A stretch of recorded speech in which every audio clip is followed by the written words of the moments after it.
The 3 degrees, which, by the way, we could have used yesterday, an extra 3 degrees. It was kind of chilly. I will never tell you a lie. Felt chilly to me when I started the day yesterday. A little milder today, but the 3 degrees on this day, August the 19th in 1974, they were number one 51 years ago today on the UK singles chart with that song, When Will I See You Again? Couple of interesting pieces of trivia connected to the 3 degrees and that song, When Will I See You Again?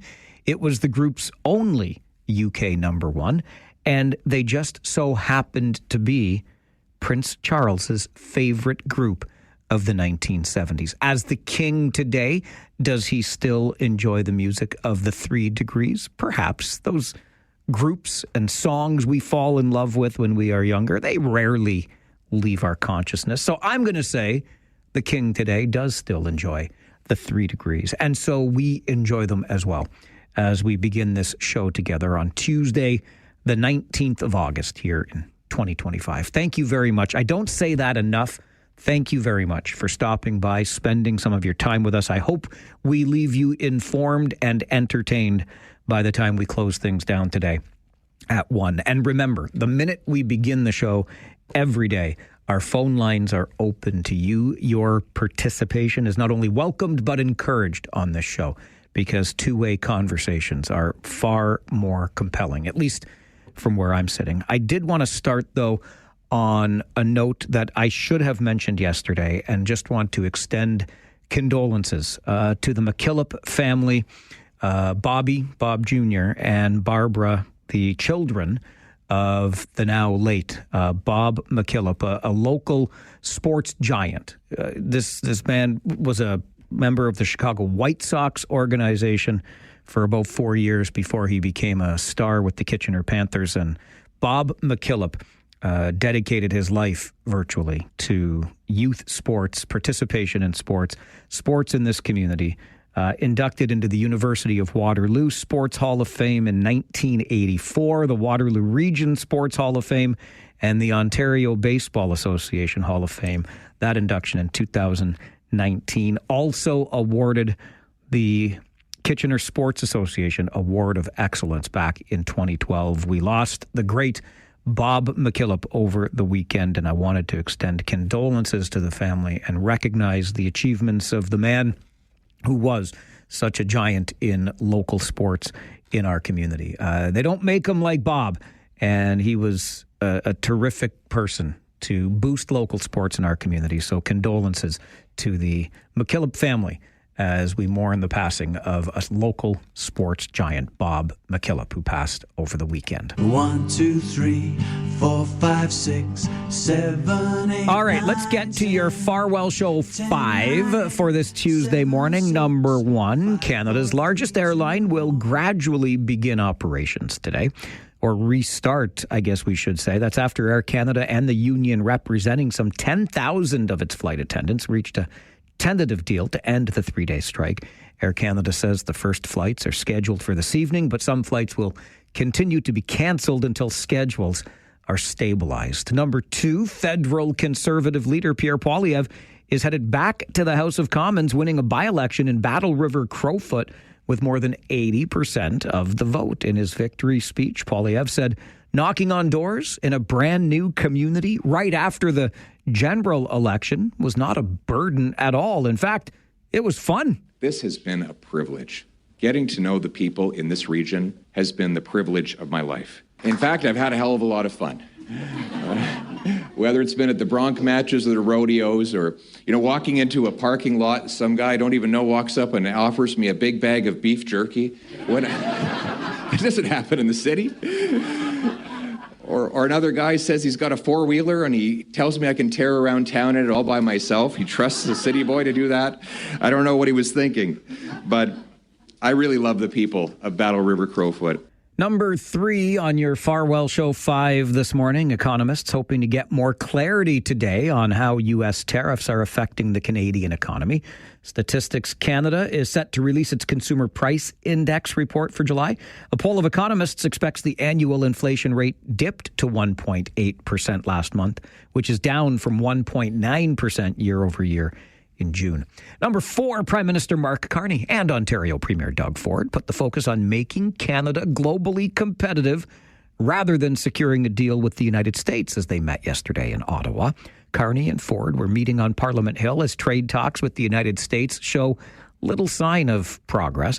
Ford says the unpredictability of U.S. President Donald Trump means Canada and Ontario have to make their own opportunities by creating the conditions for companies to come here and invest. We had a great discussion. Nothing happens immediately in that room, but we're on the same page.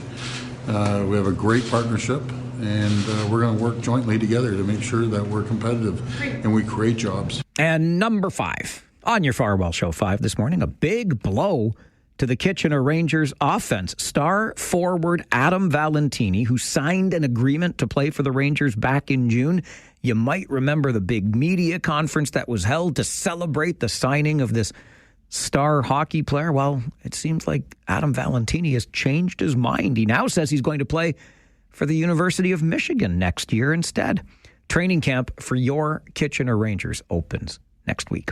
And that is your Farwell Show 5 for this Tuesday morning.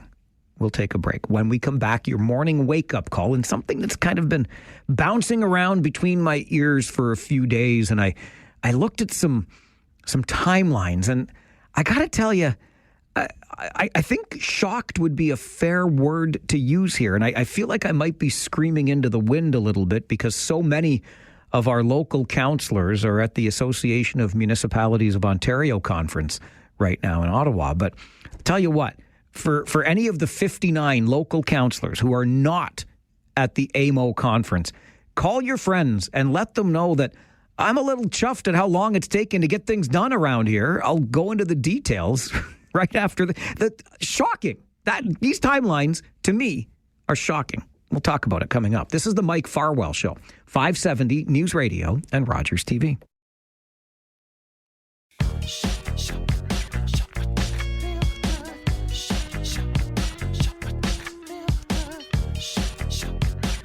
It's a happy coincidence, at least for me, as I talk about how long it takes or seems to take to get things done. The happy coincidence being that Highway 7 is in the news again. You know, the road between Kitchener and Guelph that for give or take about 40 years now, we have talked about expanding and making more safe, and it's been in the news the last 24 hours or so. If you were listening to All News Afternoons yesterday on 570 News Radio, you would have heard the reporting on the latest work that's being done and the minor setbacks that are being experienced and the ballooning price tag up to $1 billion. I think when this was first talked about, the price tag was around $150 million. So, you know, we've only gone up 700%. Don't worry about 40 years. 700% increase in the cost over. It doesn't matter.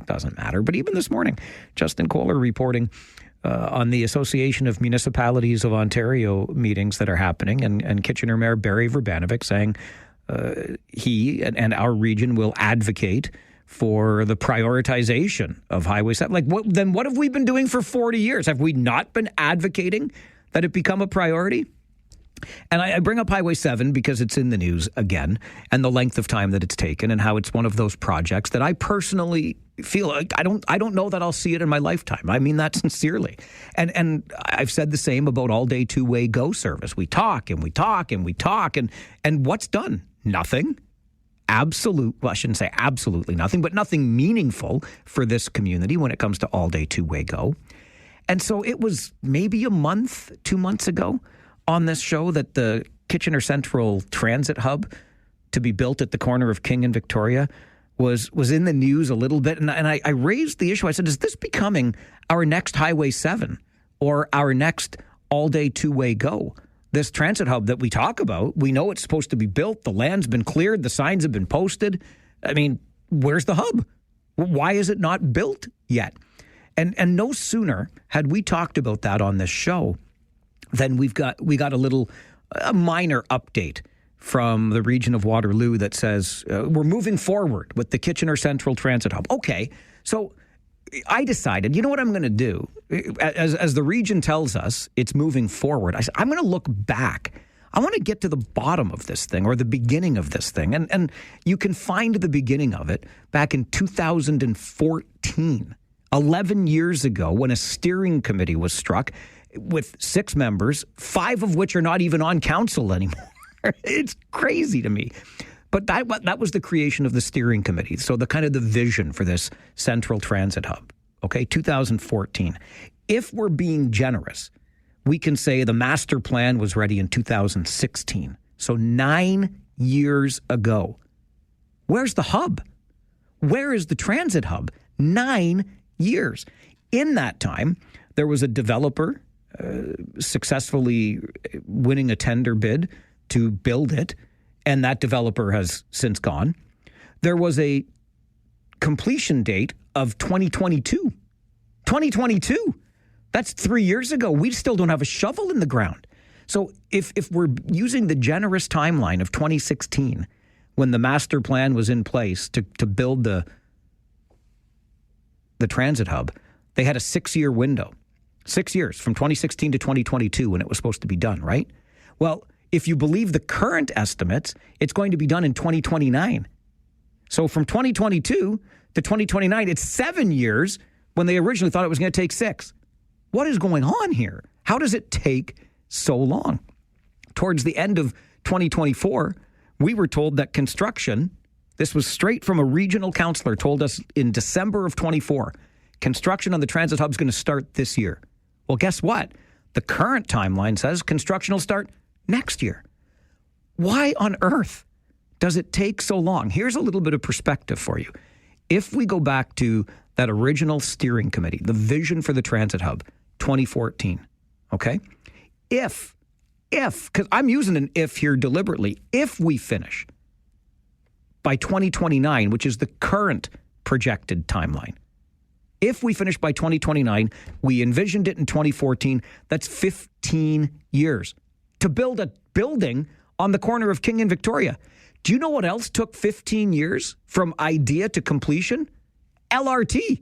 We laid track and got trains running in 15 years, but we can't build a transit hub in 15 years? How is this a thing? I would argue that getting the transit hub built, because we have talked about how important this is for our light rail system, the connections that it creates, if we want to be taken seriously by the provincial and federal governments when we go hat in hand asking for upper level funding to create phase 2 of light rail transit, how can we be taken seriously if we can't even build a hub in 15 years? I don't know how we can be taken seriously. And that got me thinking about LRT. And you've heard that in the news lately. Phase 2, right? The public engagement that's going on right now. So you can help us decide what's the best technology to use. Do we want a full LRT route? Do we want a partial LRT route with rail? Do we want to use rapid buses? This is the engagement that's happening right now, with a final report expected in later in November of this year. Okay, so now you're getting to have your input. But I went back because I remember, and I'm sure you do too, when we were talking about phase 2 and the original route that was planned into the Preston area of Cambridge. And you remember how Cambridge residents had those signs up saying, say no to LRT. They didn't like the route. And I will again apologize to the fine folks of Cambridge, because I was unnecessarily and hard on you. I'm thinking, but then I went and looked at what your concerns were. I walked around the neighborhoods where this route was planned. You were absolutely right, Cambridge, and I was wrong to criticize you for it. You did the right thing, got the route changed to something more appropriate. No question about it. I remember all of that conversation. And then I looked at the timeline. Do you know that we finalized the route for phase 2 in 2019, 6 years ago. Can you explain to me how it takes 6 years from the time we finalize the route and approve it till the region comes to us and says, what kind of technology do you want to use? Rail or buses? 6 years. Just how is that? How is that a thing? To go from we have an approved route to dear community, what would you like to see on the route? Buses, trains? You tell us. How does that take 6 years in between those two milestones? It's mind-numbing to me. So I've got some theories here, and that's all they are. But one of them is we just don't care. Like, we just don't care to work hard. 6 years, 15 years to build a transit hub, 6 years to go from approved route to what technology do you want on that route? We just don't care. Or we've got too many things that we're trying to do. We lose track of perhaps the important things. Or maybe councillors are so complacent in their cushy jobs that we never vote them out of that they don't care either. I don't know which of those three theories actually holds water. Maybe they all do to some degree. Maybe I'm way off base. But I'll tell you what is really off base. 15 years to build it's a building, for crying out loud. At 6 years between milestones on phase 2 of LRT. Give me a break here. We have this idea that government work takes a long time. I think we're too accepting of that. And we got to start demanding better. This is the Mike Farwell Show. 570 News Radio and Rogers TV. Not sure if you heard the story about the pet guinea pigs in Belmont Village taken from their front yard cage by who knows who, and the owner just beside herself, and understandably so. Her pets disappeared. Somebody took them. They were the joy of the neighborhood. Well, they've been located. Those guinea pigs are at the Humane Society, dropped off anonymously, and they're going back home where they belong. Nice little note there to send us into this update from the 570 News Center. And then let's talk about that escalating war of words around the Horseshoe in Cambridge. That's coming up on the Mike Farwell Show. 570 News Radio. This is where today's topics turn into today's talking points. It's local and it's Democratic radio at its finest. This is the Mike Farwell Show on 570 News Radio. Recently, though, I have been and continue to be accused in online and print newspapers by Councillor Scott Hamilton of blocking or removing a notice of motion from the council agenda, that the motion could end up in purgatory. He further accuses me on radio talk show of directing to be removed, the motion is somehow just gone, and that it was at the mayor's request to remove the motion from the addendum or the agenda, put on the shelf until who knows when, coming sometime in October. This is a total misrepresentation of what happened and is disingenuous at best, coming dangerously close to political opportunism. The Mike Farwell Show continues on 570 News Radio. That is Cambridge Mayor Jan Liggett in a video that she posted to social media. The video in response to, as you heard, media stories about a motion that was to appear on a council agenda in Cambridge and seemingly at the 11th hour was removed from the agenda. The talk show that Councillor Scott Hamilton was accused of presenting false information on was this very show while I was away last week. And so, since Mayor Liggett went to social media, we've reached out to Councillor Hamilton to rejoin us and maybe help to clear the air. Scott, good morning. Good morning, Mike. How you doing today? I'm doing all right, thank you. How about yourself? I'm a little jet-lagged. I got back late from the Yukon last night. But aside from that, I'm recovering. I'm doing very well. I appreciate you making the time. And I wonder, Scott, how you feel about being described as a political opportunist. Not the choice of words I would have selected, Mike. With this whole kind of scenario that's unfolded, I've actually never reached out to the media once. I've only responded to inquiries from the media about what happened to the motion that I developed. And that motion was preventing the forced removal of unhoused persons during extreme weather events. As you know, the city received a letter from the federal housing advocate in early July, basically being very concerned about the city giving out, there were basically eviction notices given out to unhoused persons during extreme weather. So that catalyzed this whole chain of events. I created a motion, the same process I've always done for my previous 15 motions, and that motion was removed, and I still have not heard when that motion is going to go back to Cambridge City Council. So in regards to the words of the mayor, I can't choose how anyone else chooses to speak. I can only choose how I want to move forward. And that's to advance the goals of the city, and it's to get this notice of motion and the motion back to council as soon as possible so we can address the issue, because it's an important one, and it's only going to get worse unless we deal with it now. In the work that you had done, Scott, along with your colleague on council, Ross Earnshaw, to prepare this motion and get it onto the council agenda, would you and Councillor Earnshaw have had any sort of advantage over your fellow councillors? No. So this is a notice of motion, and when you read a notice of motion at a council meeting, you're just giving your fellow councillors and the public an advance notice that at the next council meeting, this will come up for a debate or discussion. So in this case, I believe it would have come to council on July 22nd. The notice of motion would be read, and we're actually having a bit of a summer break, so it would have come back to council for discussion with delegations and debate on September 2nd. So it would have been about 40 days later.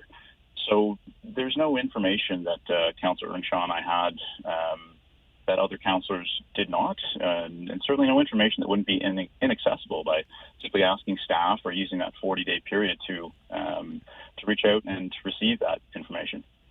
Have you received any clarity since this all began, Scott, as to when the notice of motion will now appear on a council agenda? No, I have not. So I know there's a lot of discussion going back and forth, but the whole situation's been a little confusing for me, Mike. So all I've done is I've told the truth, and I've stated what happened, and I've stated the order in which it happened.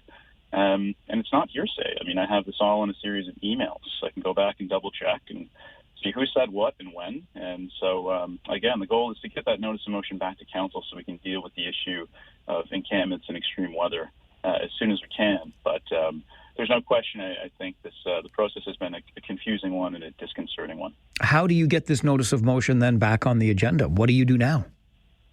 Well, I'll re-engage with Councillor Earnshaw, and we'll work with the clerk, and we'll figure out what has happened to it and where it's just gone, and we'll work with staff as best we can to get it back as soon as we are able to, of course, following our city's procedure bylaw. And that's what governs the processes, the procedures of how we as a council function together, how we bring notices, and then how we deal with motions when they do actually come to the council chamber for discussion. What do you think it was, Scott, that led to this level of confusion over this particular notice of motion? I'm honestly not sure, Mike. I know that this is an extremely complex issue when you mention encampments and extreme weather.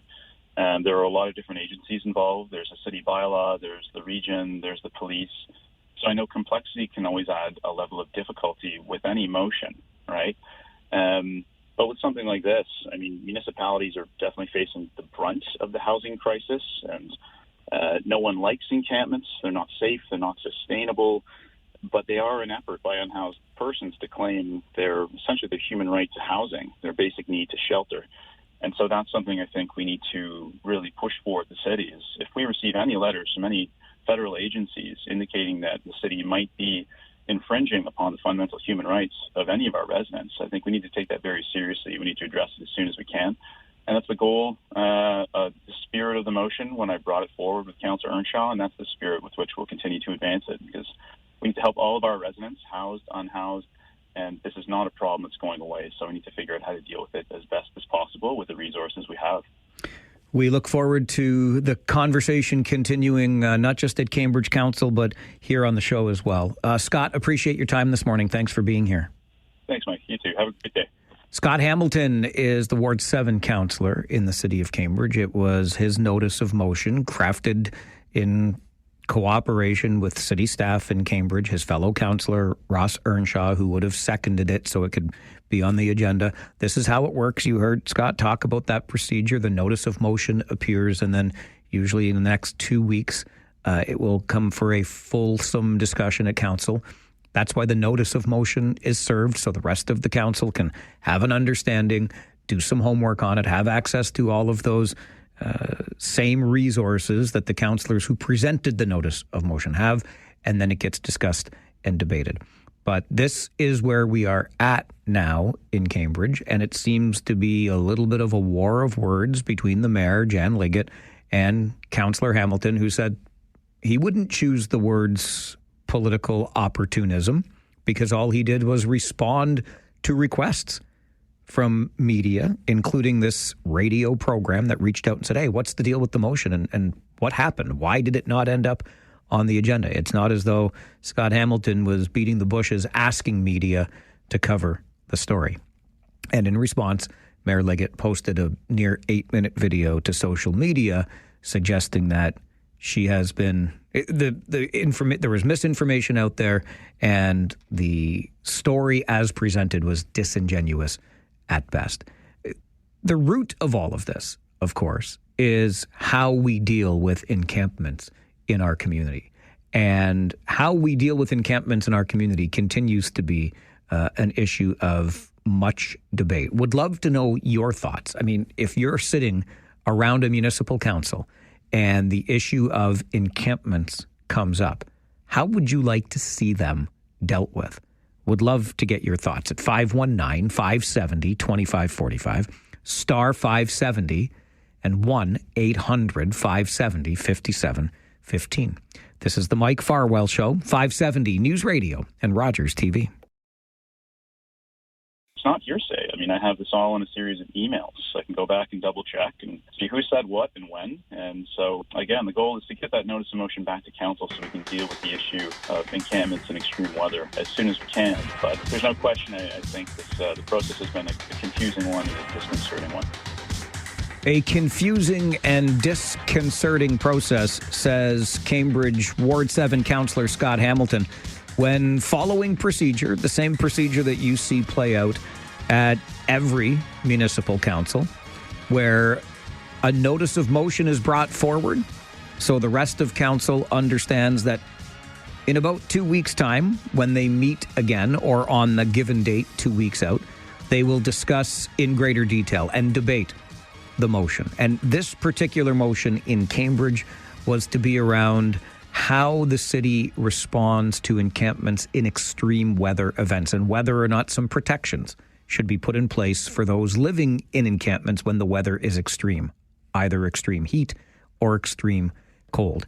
But for some reason, in this case, the motion, the notice of motion, even though it was prepared to be on the agenda, did not appear on the agenda. It seemed as though perhaps strong mayor powers were used to ensure it did not get on the agenda, thinking there was an advantage to the councillors who had prepared the notice of motion. Mayor Jan Liggett says, though, that is a disingenuous suggestion to make. And so here we are. And the bottom line is the issue, at least at this point, is not going to be discussed and debated by Cambridge Council. Doesn't mean we can't talk about it here. 519-570-2545, star 570, and 1-800-570-5715. We'll start with Farwell's Force member number 47. Dave, good morning. Good morning, Mike. I want to respond to the question you raised just before you went on break. How would you deal with the encampments? Correct. By all means. Okay. I would instantly, like as soon as possible, strike a very small subgroup that all three levels of government have to be a part of. And they deal with that with specific deadlines all in place that they have to come up with a solution. That's my layman's response. Have a great day, Mike. Thanks, Dave. You too. I like the specific deadlines as long as those deadlines are met. Kind of goes back to what I was saying, and I admit I climbed rather high on that soapbox at the beginning of the show today, or near the beginning of the show. But my goodness gracious, the time we spend trying to get things done. I hear where you're coming from, Dave. This is a problem that needs a solution, and I don't see us moving in that direction anytime fast. Paul, good morning. Fast and furious. As soon as an encampment is set up, the city should be in there clearing it out. These people are trespassing, whether it's public property owned by the city or whether it's private property owned by an individual or a company. So where would you like them to go, though, then? If you want them cleared out, I get that part for sure. Where do you want us to send them? That I don't have an answer for. And that's where we get stuck. Yeah, okay. But where did they come from? How about that? Well, where did they come from? There are other cities that are giving people bus tickets and saying, "Here, off you go." I don't know, Paul. I don't know. I've heard that. I've heard that. Yeah. I don't know if so it's true or exactly. Not, but, that's so. I'm not positive. I get your point. I do, but yeah, and I don't know. Like what I think we can understand that many of them have safety nets. We do. These people who sometimes, through no fault of their own, find themselves in a situation. We have safety nets for that. Some of them do not want to follow any rules and have to obey any regulations. Yep. Look at the number of hotels that they've rented rooms, entire floors to house people, and what happens to the hotels? They got trashed. And now they're basically ready to be torn down. Yeah, listen, Paul, you remind me of a story I read about Victoria, British Columbia. Beautiful Victoria, one of the most beautiful places in this country. And they're having the same problems we're having. And to Paul's point about the hotels, one hotel operator said, I can't do this anymore because I can't even get the folks who stay here to adhere to the simple rule of you can't start a fire in your room. That's the problem he was facing. Anecdotal, if you want. That was happening in Victoria. Does it happen everywhere? I don't know. But this is where we get stuck. We want the encampment cleared. Where do the folks in the encampment go? Jason, good morning. Good morning, Mike. I'm going to respond to your first caller about the idea of having all three levels of government get together and come up with some solutions. And I think that is a great idea. It's very novel. But I will tell you, it is almost it's difficult to have the other two levels of government meet to discuss the concerns of the local residents, the local constituents, whether it's about rent evictions, whether it's about rental control, whether it's about encampments. And so I'm certainly more than willing to meet with my provincial and federal counterparts, with some people with lived experience to discuss some of the solutions that we think may work because, those who are on the ground know best. And those who actually live in the municipality as a councillor or regional councillor, we know what works. We know our wards and our city like the back of our hand. But unless you have a willing other party to join you in discussion, it's never going to happen. I will tell you firsthand, I'm still waiting for a rent eviction conversation with my MPP, Jess Dixon, with some people from Acorn. We're going on the end of 2 months now that I've repeatedly reached out and promised a meeting at some point in time, but to no avail. That meeting has not happened yet. And so, again, I always say to my friends and coworkers, elections matter. This is why elections matter, because if you want stuff done, you have to vote for people who are actually going to get it done. And that's the end of my rant there, Mike. Appreciate it, Jason. Keep the pressure on. Keep us posted, okay? Will do. Thanks, Mike. Thank you. Jason Deneau's the Ward 3 councillor in Kitchener. And I'll just take it back again to what I talked about at the beginning of the show today and these incredible timelines to get stuff done. My belief is that we are so consumed with minutiae, with these these little pet projects that we want to achieve when we're elected at any level, that we lose sight. We cannot see the forest for the trees. It blows my mind. I want all the condiments off the table. I want meat and potatoes from every level of government. Get rid of, it's just too big. They're trying to do too many things. The house is on fire, folks. The house is on fire. And we're next door or 2 doors down with a garden hose watering the plants.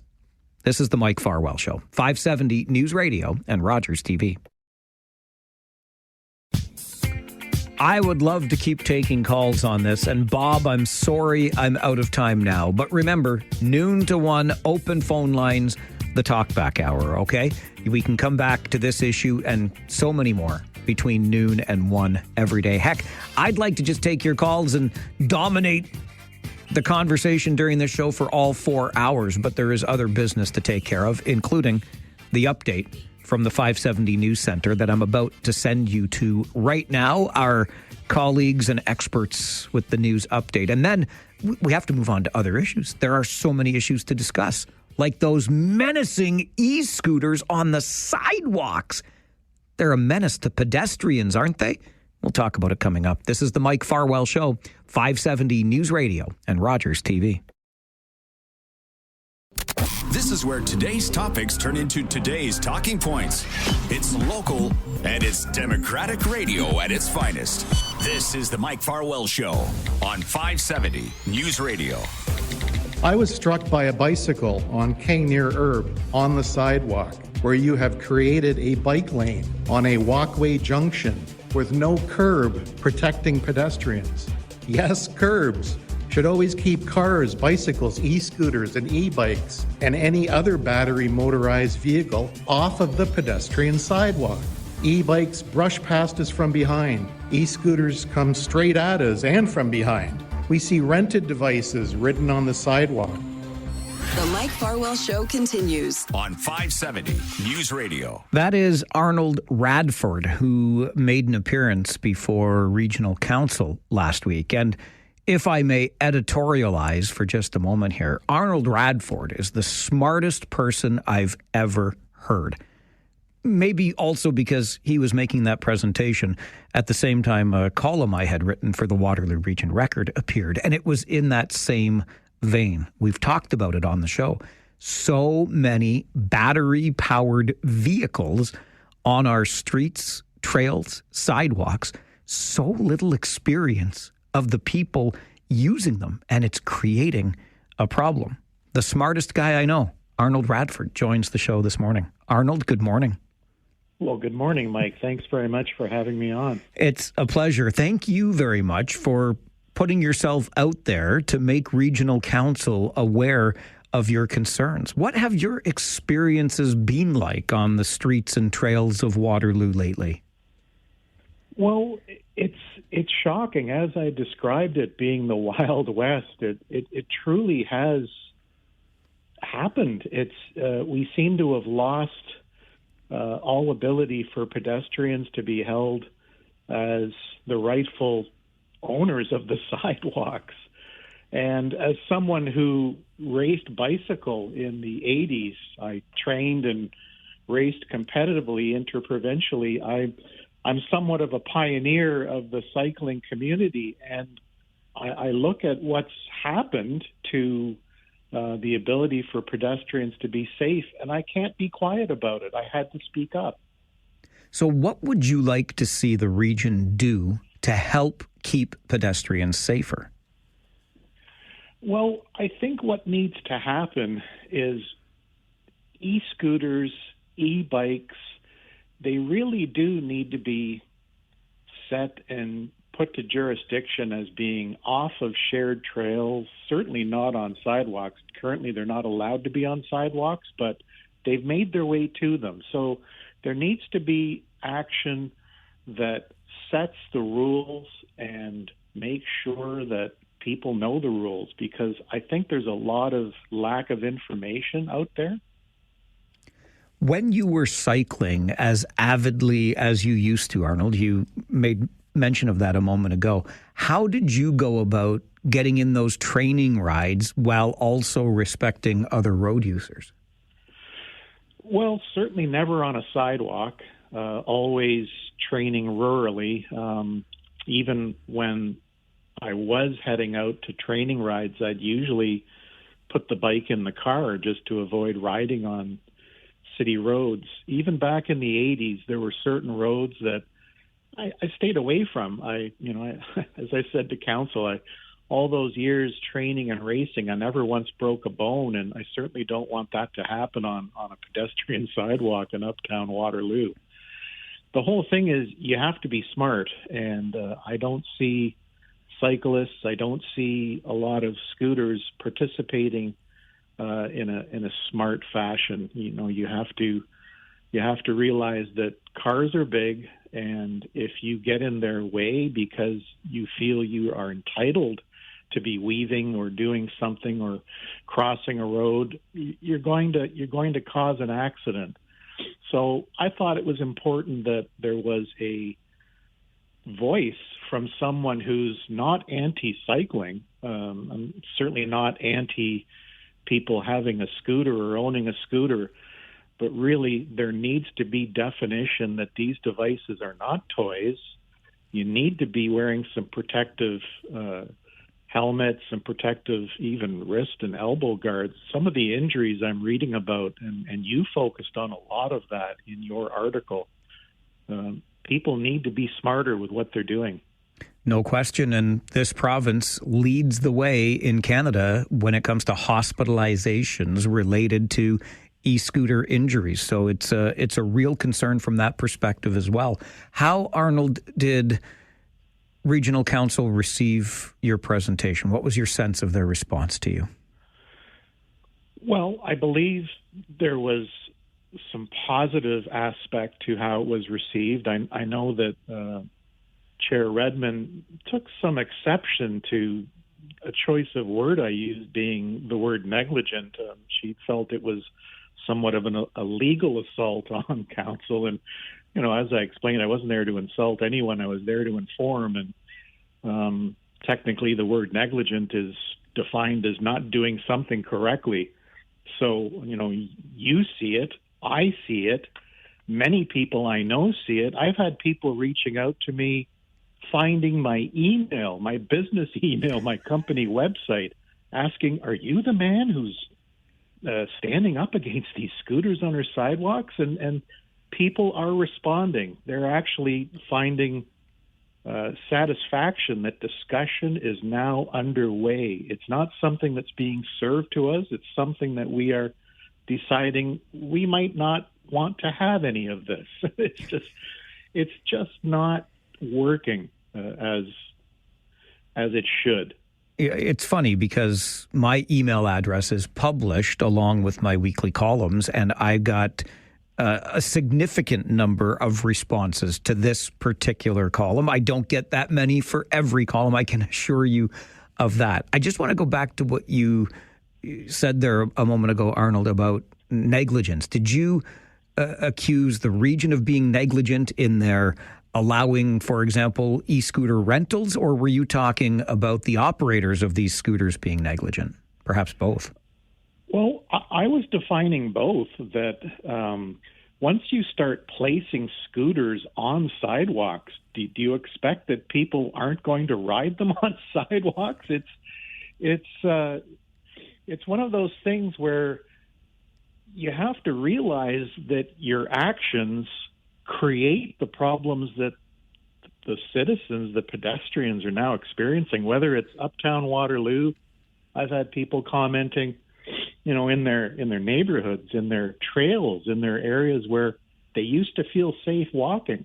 Now all of a sudden, a 30-kilometer e-bike that someone might not have a lot of experience riding is coming at them quickly, either from behind or front. And so I think what we need to do is we need to maybe have some more public input as to what they feel this is doing. I can't see what it's doing to promote any taxpayer satisfaction of having revenues move away from transit for someone to rent a scooter and that money to go to a company that's, well, really, they don't even have a business storefront in this community. They just come and place devices at bus stops and on sidewalks and collect their revenues, while the rest of us wonder how we're going to be safe on our sidewalks and trails.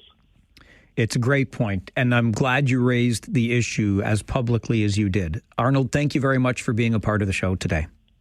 Thanks again for the invite, Mike. I appreciate it. You bet. Enjoy your day. Bye-bye.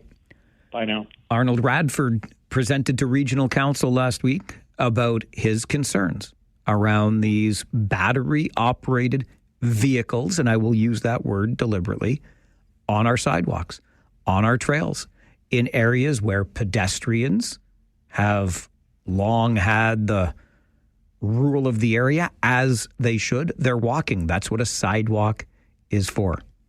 How do you feel about this proliferation of battery-powered vehicles on our roads, our trails, our sidewalks? What has your experience been? Always want to hear from you on the show. This is the Mike Farwell Show, 570 News Radio and Rogers TV.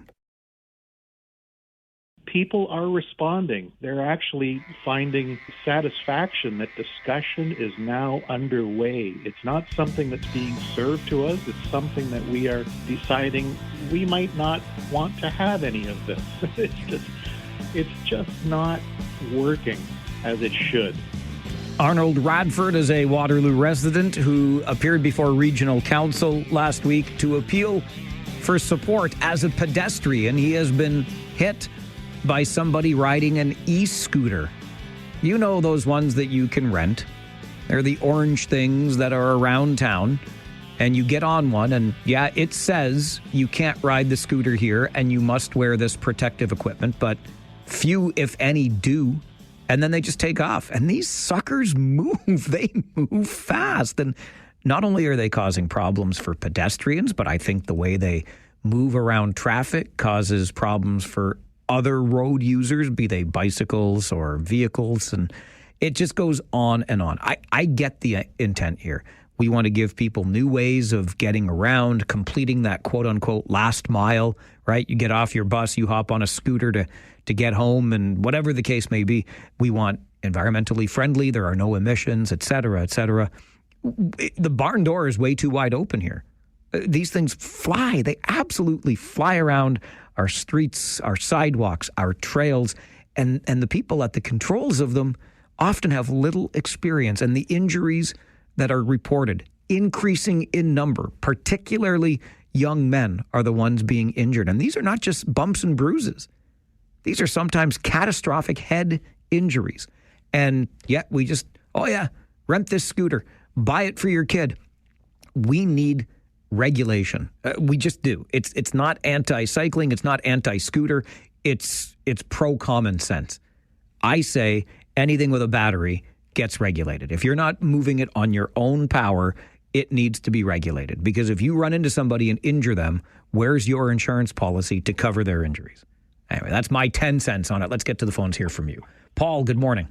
Hey, Mike. Thanks for taking my call. Thanks for making it. I agree wholeheartedly with everything that you guys have been talking about for the last few minutes. I remember when I was a kid, we had to go through a process to get licenses for our bicycles.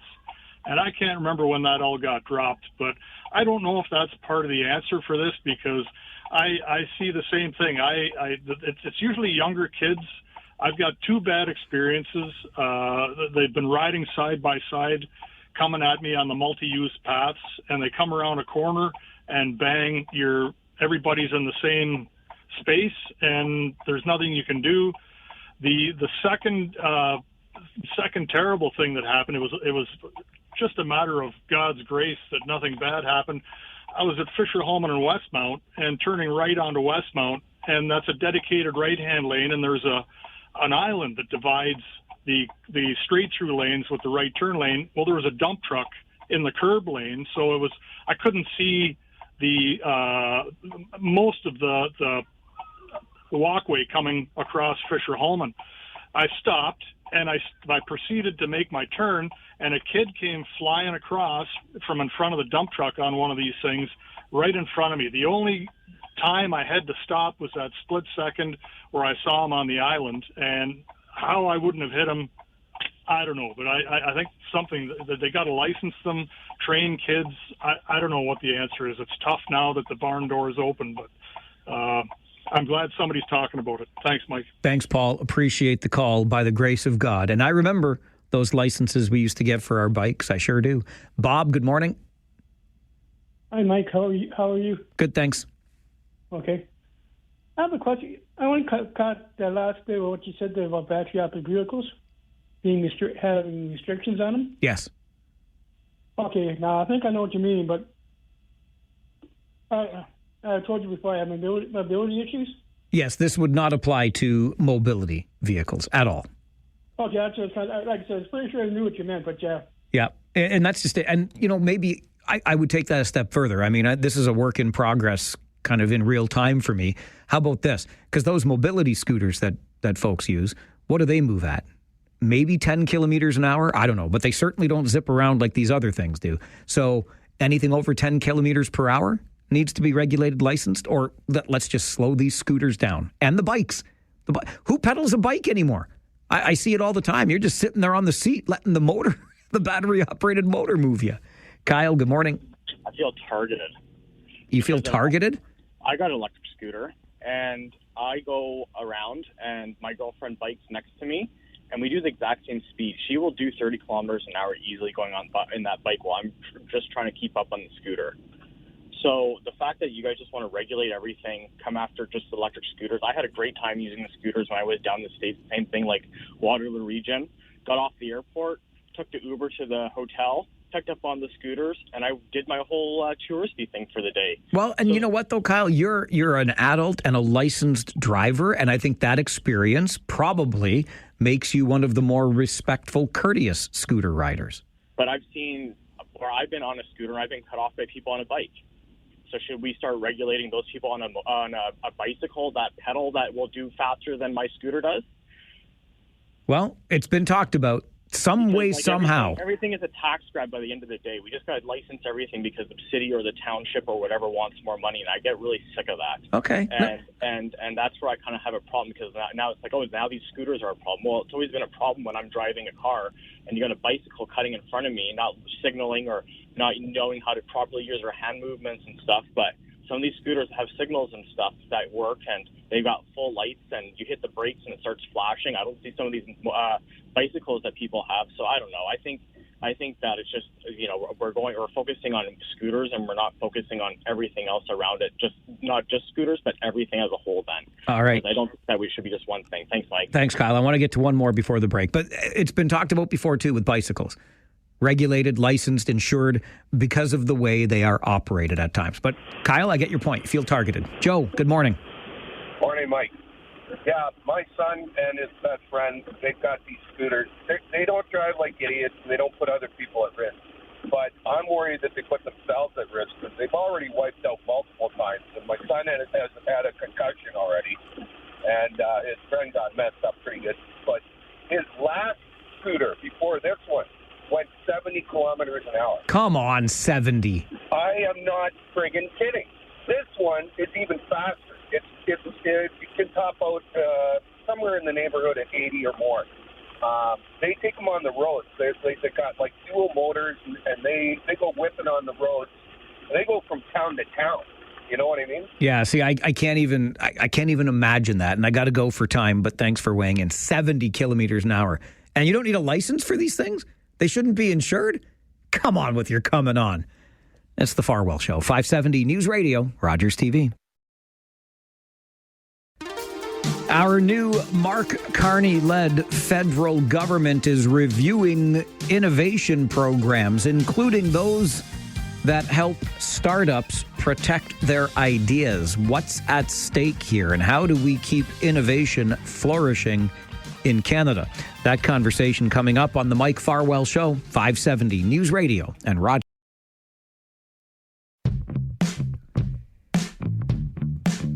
There are more than a dozen innovation programs within our federal government created during Justin Trudeau's time as Prime Minister that are now under review and are left with a less certain future under Prime Minister Mark Carney. Alexis Conrad is the principal IP advisor with Communitech and joins the program this morning. Alexis, good morning. Good morning. Thank you for having me. Well, thank you very much for making the time. We're also joined by Jim Hinton, who's an IP lawyer here in town and the founder of Own Innovation. Jim, good morning to you. Oh, is Jim with us? I see him there, but I don't hear him yet. Hello. Good morning. Jim Hinton here. Hello, Jim Hinton there. Mike Farwell here. Good morning. Great to be with you. Great to have you here. Alexis, let me start with you if I can. What are these programs that are under review, and what's the impact of the uncertainty right now around them? Yeah, there are several programs that support our innovation economy. Especially, we feel that in Kitchener-Waterloo, we get a lot of support from the federal government in trying to constantly build and grow our innovation economy. And of particular concern to both Jim and I are programs related to intellectual property. Those are programs that help companies make sure they're owning what they have made, what they have created, and that help protect them as they are going to market. So, Jim, what's at stake here then, if we lose this control, if you will, over what we've made here? Yeah. And so the big thing is today's economy is really about intellectual property, code, data. And if we don't secure these assets, then we're essentially ceding the best and brightest ideas to the Americans, to the Chinese, the Europeans and Koreans. And so amidst a global trade war, we need to be making sure that we secure these intellectual property assets that really underpin and are the lifeblood of innovative companies. And programs like Elevate IP out of Communitech go a really long way to supporting and making sure that Canadian innovative firms protect their innovations, not only in Canada, but also globally, where they bring a lot of economic value back into the country. And we're building the next global technology champion with a strong ownership IP position. Yeah, you talk about that economic impact here in the country, Jim, and I think that's why this becomes something that Canadians generally should be aware of. This goes perhaps just beyond the tech sector, but can you give us a sense of what it means to the Canadian economy and why it's important to foster this climate for innovation? Yeah, and every industry is now a technology industry and an IP-driven intangibles industry. And you think about sort of the cab business as it was maybe 20 years ago. Now it's all about the IP and data for a company like Uber. And farming is all about agriculture, and really it comes down to data. And John Deere holds thousands of patents. And traditional manufacturing is about automation, about robotics. And so all of our industries have shifted, and the companies and the countries that own the intangible assets, the IP and the data, are the ones that are going to be reaping the rewards. And so we need to make that shift. It happened maybe 10, 15, 20 years ago, and has been accelerating with things like AI and quantum and other technologies. But it really is one of these things where we've missed the boat in Canada, and we're trying to catch up, and then the Americans and Chinese are accelerating away. And this goes to our productivity, but really where our economic prosperity is going to be for the near term, but really long term as well. Alexis, what do we do to ensure that this boat doesn't leave the country, that we can stay aboard it? I mean, is there advocacy going on with the Carney government right now? Absolutely. The Carney government is aware that intellectual property is essential to securing Canada's future as a modern economy. And there's continued advocacy, there's continued education. Our program, Elevate IP, isn't set to expire until the end of March. We've helped well over 1,000 companies within the greater Waterloo region, in addition to many other companies outside of it. We've had companies come to us and basically say, if we didn't have your program, we would have lost everything by now, because we needed to expand to global markets and we couldn't afford to keep doing our research and our manufacturing and protecting. So without our program, they would have had to basically not protect, made a hard decision. And again, that would work against the Canadian economy. How does Elevate IP work, Alexis? Well, how it works is we've got several levels. We've got one level where it's access to IP education and IP coaching for IP business strategy. And then we've got two other levels that are basically combined, where we help a company first find out if what they have is actually novel, patentable, or is it something they need to put other legal measures in place, for example, for trade secrets. And then we help them find service providers that match their line of business to actually take the proper steps to search and file for patents, same for trademarks, or put contracts in place, proper contracts in place for employment and licensing agreements and everything that they may need to keep what they own secure. Jim, you talked about kind of playing catch up here in Canada. Where do we stand globally when it comes to keeping innovation, the ability for creators to hold their own patents, et cetera, vis-a-vis the rest of the world? Yeah, we punch above our weight in terms of invention, and so we invent and create a lot of technologies. And you think about things like Ozempic, some of that was developed in Canada. A lot of the leading AI technologies were developed in Canada. But what we did was we assigned those and gave those to foreign companies, and so we didn't retain them here. And so we don't retain a lot of that value, and that's what programs like Elevate IP are meant to do, is to help control and keep some of that value.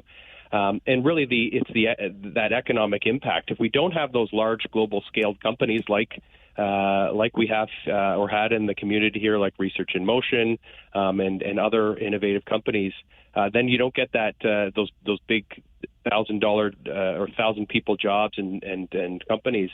And so it's really been a struggle, and we're really excited by the opportunity to, with this new government, to take this on in an era where national sovereignty, economic security is going to be paramount.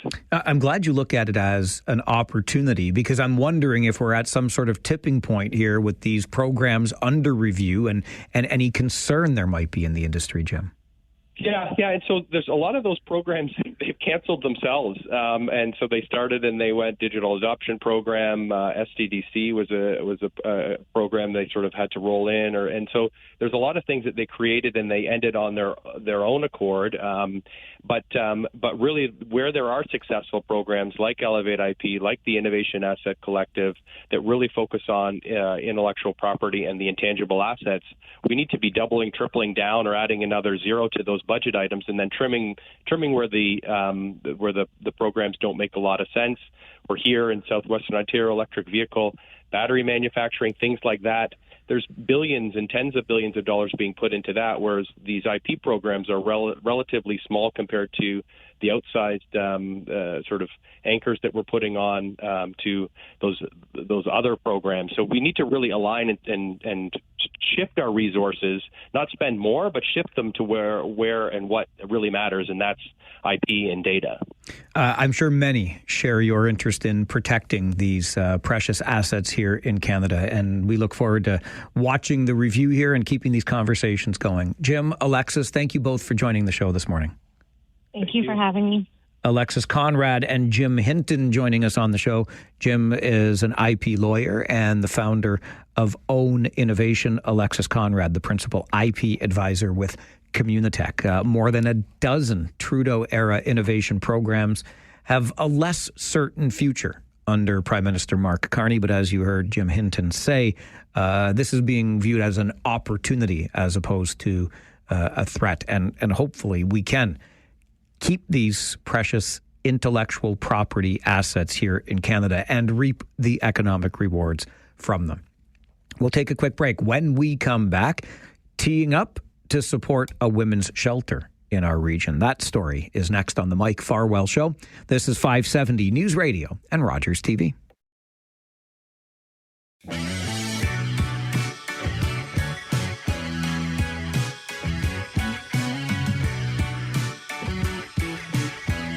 The annual Kitchener-Conestoga Rotary Club charity golf tournament is about a month away.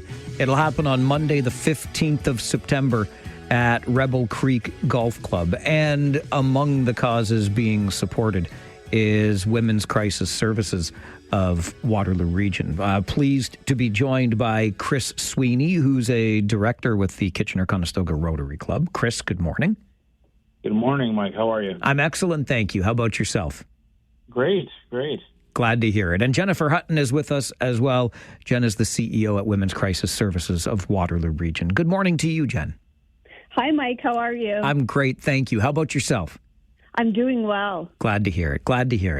Chris, let me start with you if I can. I mentioned the day and the time, Monday the 15th at Rebel Creek for the annual golf tournament. But how can folks get involved, most importantly? Yeah, so people can get involved, by golfing. That's the most fun way to get involved. And people can go onto our website, which is kcrotary.ca, and they can find information for the golf tournament there. Alternatively, we accept donations in the form of, cash, monetary donations, or even prizes that we can give out or auction off. And then we still have some sponsorship packages available as well. So people can contact us via the website and get involved in any way that they see fit. One for Another International, one of the charitable beneficiaries from this tournament, and as I mentioned, Women's Crisis Services of Waterloo Region. How do you go about determining, Chris, what your charitable partners will be for the tournament? So we have our two sort of branches to our Rotary Club, our Community Aid Fund and our International Aid Fund. And every year we put forth to those two committees, those two boards, to select the beneficiary that they would like to support that year. And that their two selections for the year were One for Another and Women's Crisis Services. So it's they work with many different organizations, both locally and internationally, and they're pretty well tapped into who needs the money. Obviously, there's a lot of great causes that need the money, but they let us know their recommendations, and then we go from there. Jen, what does support like this from Kitchener-Conestoga Rotary mean to Women's Crisis Services? Oh, it means so much to us, Mike. About 40% of our funding actually comes from community support, including events like these. And we rely on community support to fund programs like our She Is Your Neighbor project, our youth education program, which had over 362 groups this past year. We also recently started a program that we call Engaging Men, and we had over 80 men who voluntarily took accountability for their behavior and met with one of our counselors and ultimately are working for the betterment and health of their families. So many programs that are quite innovative of nature are funded solely based on community support. So we're really, really grateful to get support from the golf tournament this year. I love to hear about that program aimed at men. I've long thought it's a bit of a missing component when we talk about women's shelters and violence against women. There is that component, I think, where men have to take a leading role in some of this, particularly around being an ally or an advocate. And I just wonder then, Jen, how are we doing in this space? I know that we've had municipal councils step forward and declare intimate partner violence an epidemic, which I know is a positive step forward. But then there's the other side of that, which means we had to declare it an epidemic.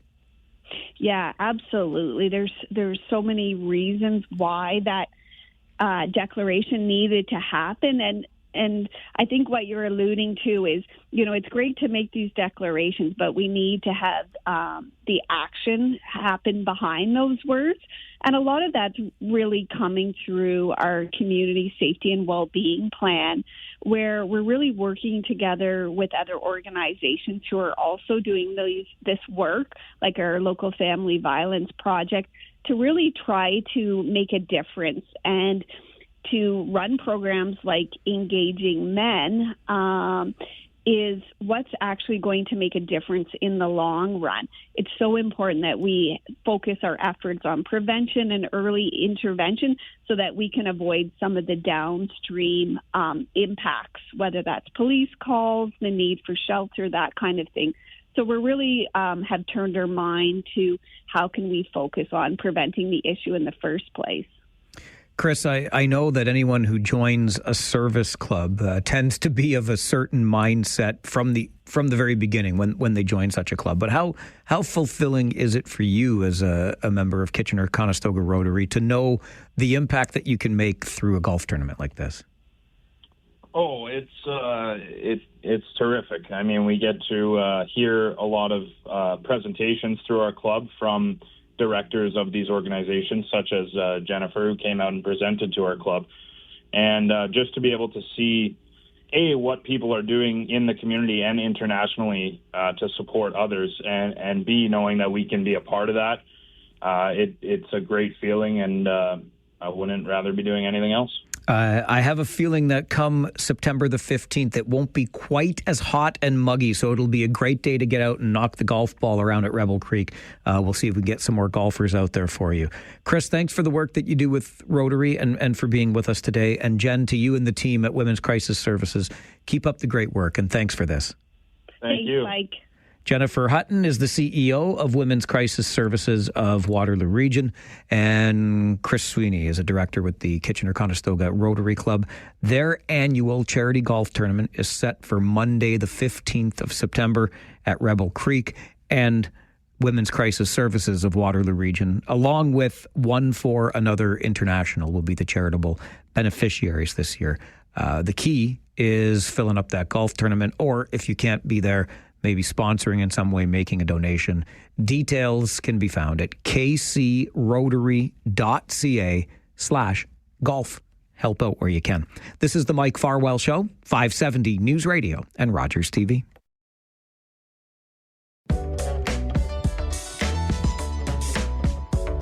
The Association of Municipalities of Ontario meetings are happening this week. You may have heard during All News Mornings today. Our reporter Justin Kohler's story with Kitchener Mayor Barry Verbanovic from those meetings.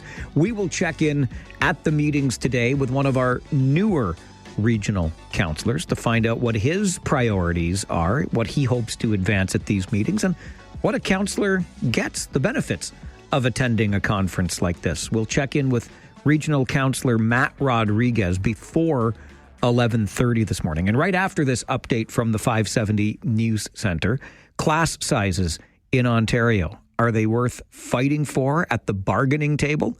Elementary teachers think so. That story coming up on the Mike Farwell Show, 570 News Radio and Rogers TV.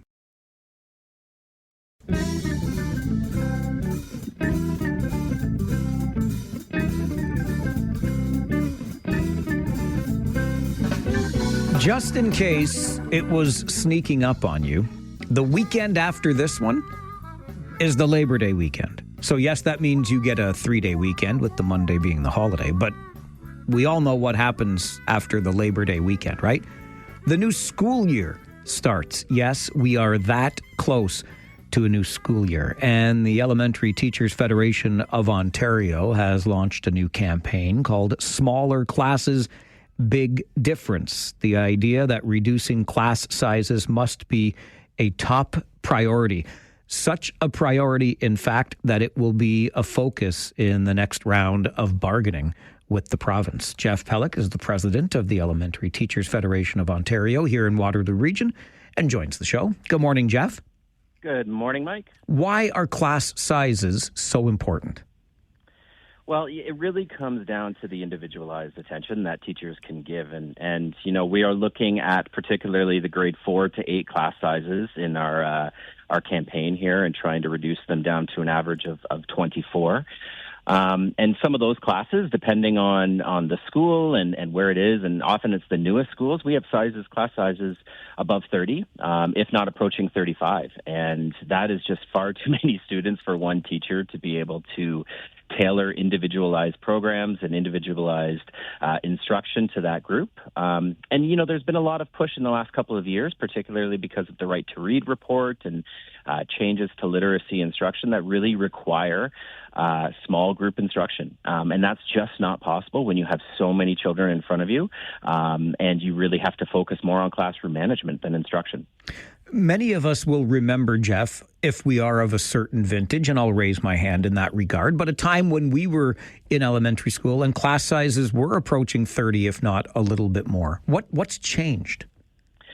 And that actually comes down to a different class kind of concept, and that's class composition. And the class composition has greatly changed over the years, and there has been a very large push across the province to move to an inclusive model.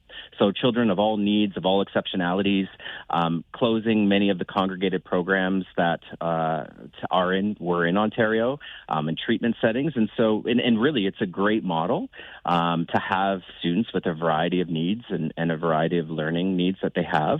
But unfortunately, that creates more of a taxing environment for that teacher. They're just not able to meet the needs that are in front of them. And we're looking at classes, again, above 30, who have multiple, sometimes upwards of 10, 15 children who are on an individual education plan, multiple children, 5 to 10 with safety plans, students who are multi-language learners, who may be new Canadians.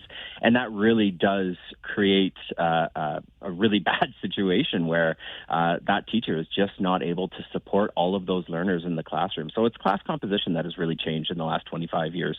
So we talk about this class size and it being a priority for the Elementary Teachers Federation of Ontario in the next round of bargaining. Here we are a week and a bit away from the start. Well, a couple of weeks, I guess, away from the start of a new... Yeah, don't ruin my... Yeah, I'm sorry, Jeff. I know. I just did it. In a couple of weeks when the new school year starts, what state are we in as we head back to class? In terms of, parents, should they be concerned about labor unrest?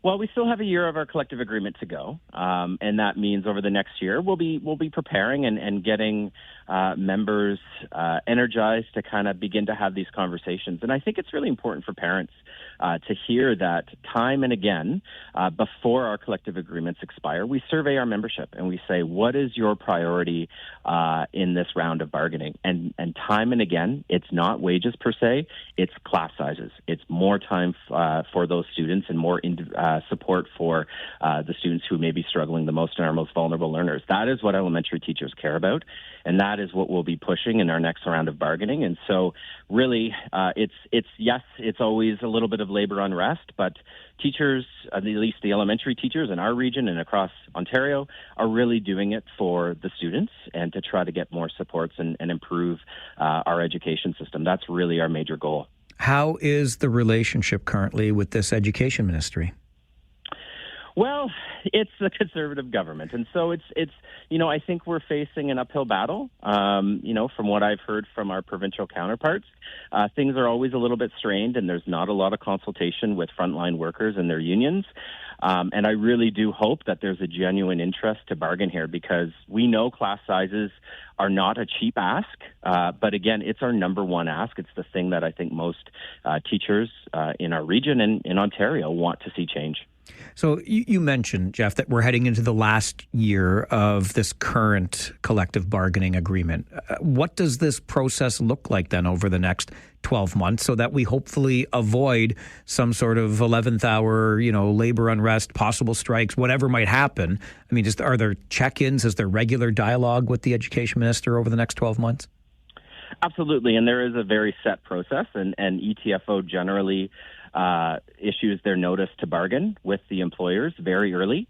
And usually it's a bit of we would hope, and we're always ready to begin those negotiations at a provincial level during the summer months. That's not a barrier for us, but oftentimes we don't hear anything from the Ministry of Education until the school year has already begun next school year, when the collective agreement is already expired. And that's frustrating, because I think most teachers would like to see this wrapped up and there be no labor unrest either. But unfortunately, that's just not how things have gone over the last decade or so.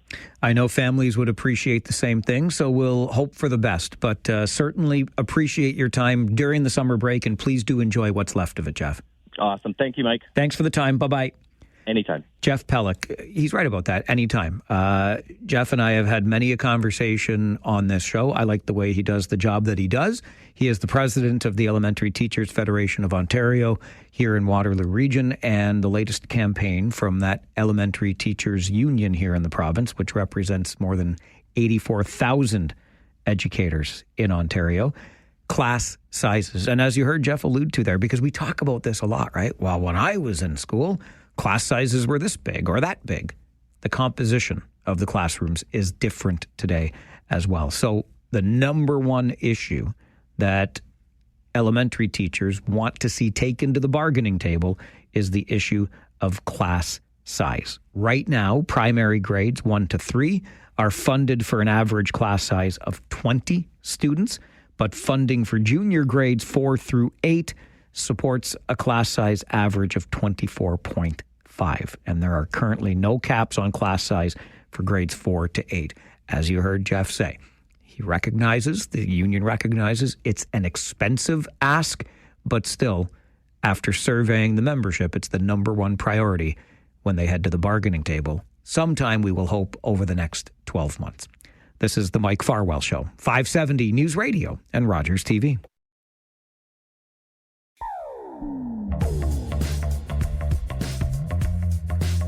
As we discussed on the show yesterday, and you may have heard a little bit about during All News Mornings today, thanks to reports from Justin Kohler in the 570 News Center, the AMO conference is underway. AMO, the Association of Municipalities of Ontario. Meetings happening this week in Ottawa, and the region of Waterloo tells us through a media release that it is advancing key housing-enabling infrastructure, transportation, and community safety and well-being priorities through these meetings in Ottawa this week. Matt Rodriguez is a member of Regional Council representing Kitchener and joins us from Ottawa to talk a little bit more about these meetings. Matt, good morning. Good morning, Mike. As a newer regional councillor, how do meetings like this benefit you? What do you take away from them? Well, thanks for having me on this morning. AMO is an opportunity every year to get together with our colleagues at the region and all of the townships and cities and councillors and elected officials from all across the province, and an opportunity to really learn about what the provincial government is working on, what their priorities are, perhaps some signals of what's to come, and as you said, advocate for some of our main priorities. Did you get any of those signals from the province when you heard from Premier Ford yesterday? Yeah, so yesterday Premier Ford announced some additional funds for housing enabling infrastructure. So it's a new bucket of money for municipalities all over Ontario or additional money in an existing bucket for new pipes and infrastructure to build new housing. So that's really exciting. What priorities would you as a regional councillor like to see advanced, Matt? I think one of the things that we spoke about yesterday with the Minister of Finance is, the need to continue to partner on big infrastructure projects and find different ways for us to fund infrastructure, and also to, how we can use funding tools to, the big infrastructure is really expensive, and so we need to, issue debt and, fund it through that, and it, that strains our ability to purchase and to buy, and so we need to continue to partner and find different ways to fund all of this infrastructure in a sustainable way. So I was encouraged by some of the conversations that we had yesterday, and really looking forward to what we might be able to do. And one of the challenges, of course, as I know you would know well, is that big infrastructure takes time, often a lot of time, and it never gets less expensive to build things. Look at Light Rail Phase 2 as just an example when, if we look back to the beginnings of our light rail journey in this community, we could have built an entire system from Waterloo all the way to South Cambridge for $1.8 billion, and now we're looking at $4.5 billion just for Phase 2. Yeah, infrastructure never gets cheaper. It's one thing that I think, especially on as you said, to LRT and transit costs across Canada, across North America continue just to grow, and it's not just a Waterloo region challenge. It's something that all levels of government need to figure out and, find ways to get those costs, those costs controlled, but not, of course, at the expense of quality or safety. And I think we've seen where things can go wrong if quality isn't part of the equation. you and I chatted over email on the weekend, Matt, about a notice of motion you brought forward about another piece of infrastructure, which is our central transit hub in Kitchener. And you're hoping for, maybe more clear and communication on that and more frequent updates so that the community can stay engaged in this project. What's the idea behind the notice of motion? No, and it's a great question. I think the region's not there yet on our side of construction, but other agencies, including Metrolinx, are getting started with some early works to move some pipes and get things ready on their side, because there's the transit hub, but there's also the really exciting new expanded GO service, and so residents want to hear about what they can expect in their neighborhood, where those disruptions are going to be, and so the region won't always be doing the work, but I think there's a great opportunity for us to amplify other communications that we might get and make sure residents know where to find the information that they need. Expanded GO service. Dare we say the words all-day two-way GO service, Matt? I think we dare say. And even today, we continue to hear commitments from the provincial partners on the work that they're doing to make that expanded service a reality, including two-way all day, and certainly at regional council and our team, we're continuing to push for that because, I think it's one thing that I would say pretty comfortably that almost everyone's really excited about in the community and really needs. So, we know that construction can bring disruption. That's sort of inevitable, but we can bring people along, get people excited about this project, and support each other as probably one of the largest downtown infrastructure projects this decade. Matt, appreciate you making time for us on the show today. Thank you very much for being here. Great to join you, Mike. I hope you have a great rest of the day. You as well. Bye-bye.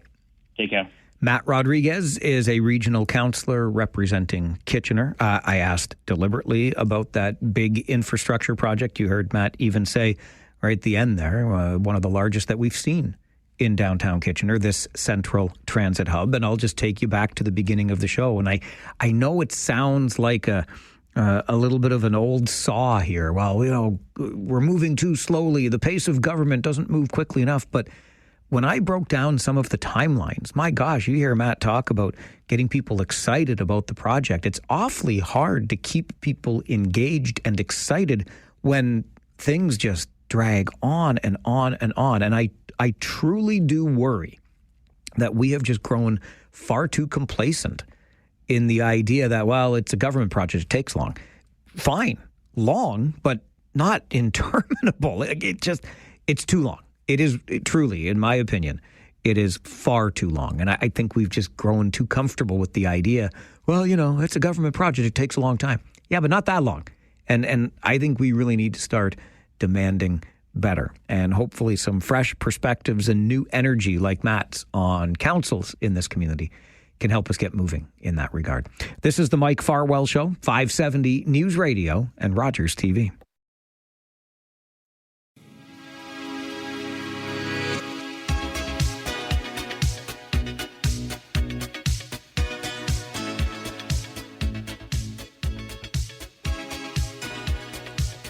Can I be the old guy in the room for a second here? That's good. Thank you, because I am the old guy in the room. But that every year we add more and more words to our official language, if you will, by enshrining them in the Cambridge Dictionary. And I don't know, again, didn't we have enough words? And the words that we add now, I wonder why we're actually adding them, because I just get the sense that they're like trends now. They're not words that are going to be around for millennia. I feel like they will fall into disuse. And frankly, do we have enough words? The average person, research tells us, has about 20 to 30,000 words in their vocabulary anyway. And now there are 6,000 additions to the Cambridge Dictionary. I mean, that's about a quarter of the words we already have in our vocabulary as adults. Among the words added this past year, skibidi which even the Cambridge Dictionary acknowledges is gibberish. It can mean cool, or it can mean bad, or it can be used with no real meaning at all as a joke. So if it's gibberish, how is it in the dictionary? Unless the gibberish should be in the dictionary, but skibidi? How about trad wife? Are you one? Do you know one? This would be the contraction of traditional wife, which refers to a married mother who cooks, cleans, and then posts on social media about it. That would make you a trad wife. And of course, you wouldn't want to forget delulu, which is just a shortening of the word delusional, and it means believing things that are not real or true just because you choose to. But you see, why do we need delulu when we already had delusional in our already vast vocabulary? The old guy in the room doesn't understand. It's a bunch of skibidi from where I'm sitting. This is the Mike Farwell Show, 570 News Radio and Rogers TV.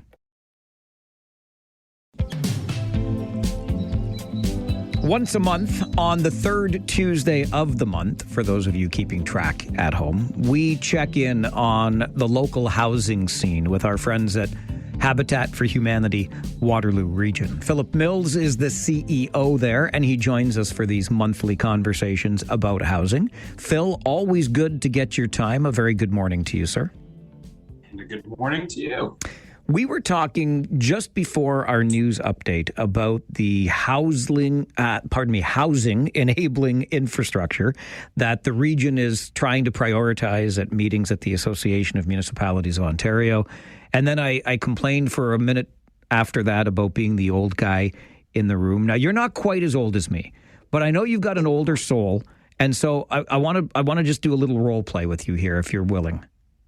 Sure. Okay, I love this. So, Phil, we're going to go back to our days in school, the one-room classroom, the chalkboard, the memorization of multiplication tables, all of these things. And we're going to say that we were around schools at that time. And so this is the essay question I am presenting to you. Young people today, Philip Mills, cannot get into the housing market because they spend too much of their ding-dang money on fancy coffees at Starbucks and avocado toast. Discuss. What a great way to phrase it. There's a part of me that still has some of that in me, where I think back to when my wife and I bought our first house, and I thought we worked hard. We're saving, we're doing all of the things to make this happen. But then, me today starts doing some math, and I realize that's not what it was. The reason I could buy a house back when I bought my first house in 2008, when my wife and I, shortly after we were married, we were able to do that because things were wildly different back then. And it wasn't because I was a harder worker than kids are today, or that I was smarter with my money. In actuality, I was probably worse than kids trying to do this. I think the amount of money that I spent on CDs back in the day, because you had to spend them on CDs because there wasn't this great streaming service, I didn't stop those things, and I could still afford a house. We were still eating out. We were doing those things because back, 10, 20 years ago, the world was entirely different. And I just think sometimes we don't grasp that. We don't catch the reality that people can't buy a house today, not because they love avocado toast or they have too many streaming services, or they won't just, stop buying this or that. They can't afford a house because they're too expensive. Well, I knew that one of our regular listeners would weigh in on this topic because it hits home to him. He's emailed me multiple times, and he did again this morning, saying he's looking forward to this conversation because, and I'll quote from his email, "My family lives modestly. We're not reckless spenders, but saving has been exhausting. I'm not trying to profit off buying a home.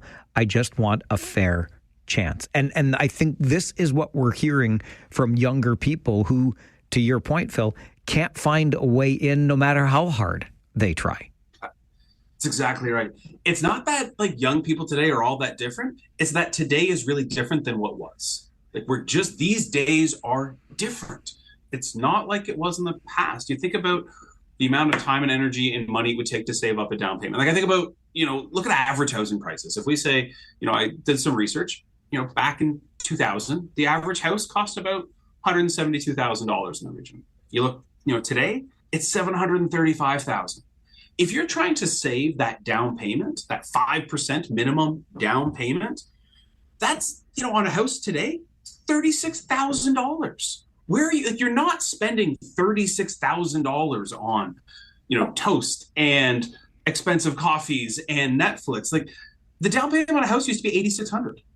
You could save $8,600 over a year or two if you worked really hard at it. You're not saving $36,000 over a year or two if you work really hard at it, especially with how expensive life is today. Your median income just can't come up with that stuff. There's this idea, and this is maybe where you and I might, divert a bit as our ages, Mike. I might spend just like a little too much time on TikTok. I just love recipes, and it's just full of recipes. Everything I cook is a TikTok recipe. And every now and again, it catches that I like housing stuff too. And folks talk about the difference between what people used to make and what a house costs versus what people make today and what a house costs. That kind of idea, your income to housing ratio. And it's wild. Back in 2000, average house cost about 3 times the average, the median household income. Now it's 8 times. Like, that's just so much more. 3 times your income you could afford a house before, 8 times today. Like, those are not things you can save your way out of. You can't budget your way into a $36,000 down payment on median income because you just don't make enough at the end of the day. But you used to be able to. And so many of us, I don't think, have caught up to that. So many of us don't understand or necessarily reconcile that it's not that people aren't trying hard. It's not that, we worked harder or we deserved it more. It's that the system has fundamentally changed and young people are stuck.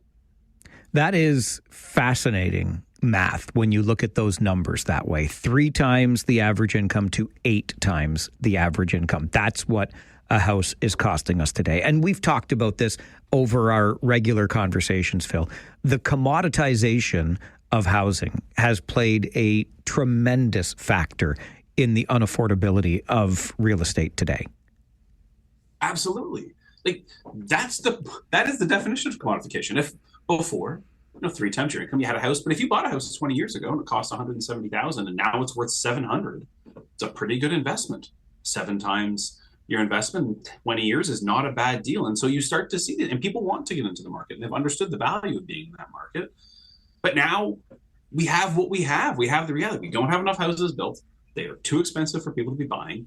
And that creates, I think, sometimes some really complicated issues that we're not reconciling as a community. We want good people to be a part of our community. We want people that are passionate about this space, that are committed here long term, that are going to invest, that are going to let their kids raise their kids, all that kind of stuff. Really hard to do when they're transiently housed because they're in an apartment they can't afford. That landlord's going to rent a victim because they can make more money, and they don't have the stability of saying, this is mine, I can be here as much as I want. Somebody wants to put down roots in the region. The inability for people to be able to buy a house and to be secured here can be really complicated and can really conflict with that goal. You think about, I was lucky. I went to the same school my entire life growing up. It's hard to start at a new school. It's hard if you've got kids. And if you're in a position where you're already at the edges of your rental capacity and the rents keep going up, it's become transient folks who have to move wherever they can afford to live, meaning they have less connection to this community. Their kids are less connected into their local social spaces. And all this stuff means our community is as good as it should be because we don't give people the option to set roots here. We don't give people the opportunity to ground themselves in this space, which is going to have cascading problems if we don't find a way to solve it.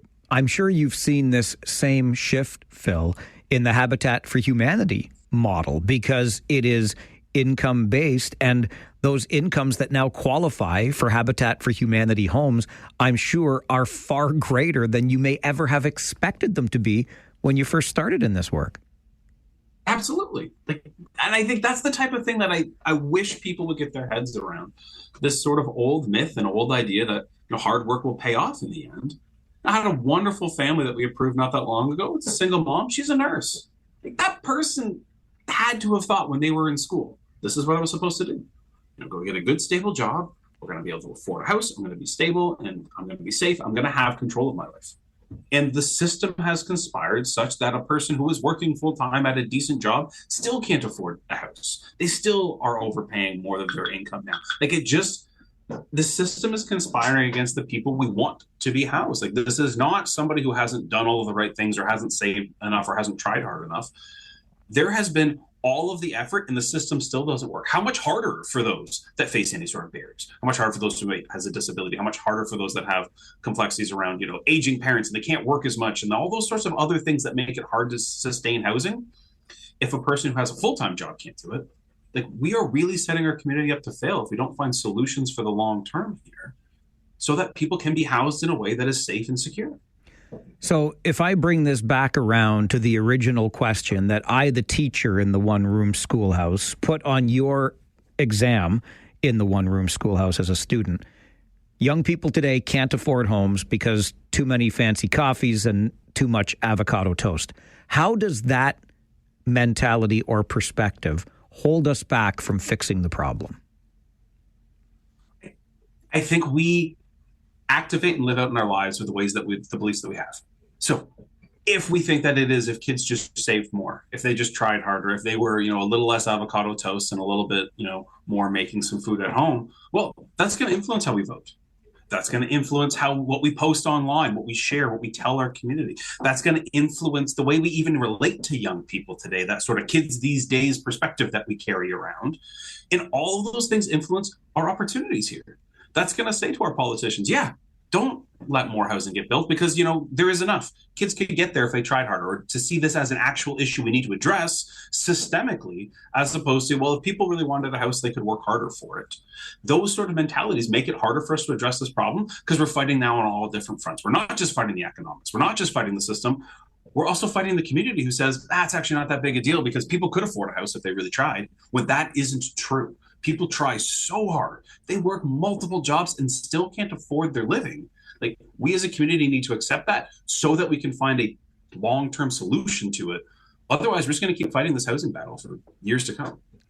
Phil, I always appreciate the conversations and, of course, the work you do at Habitat for Humanity. Thanks again for being here. Thanks for having me, Mike. Appreciate it as always. Philip Mills is the CEO at Habitat for Humanity Waterloo Region. He joins us the third Tuesday of every month at 11:30 for a look at the housing sector here on the Mike Farwell Show. This is 570 News Radio and Rogers TV.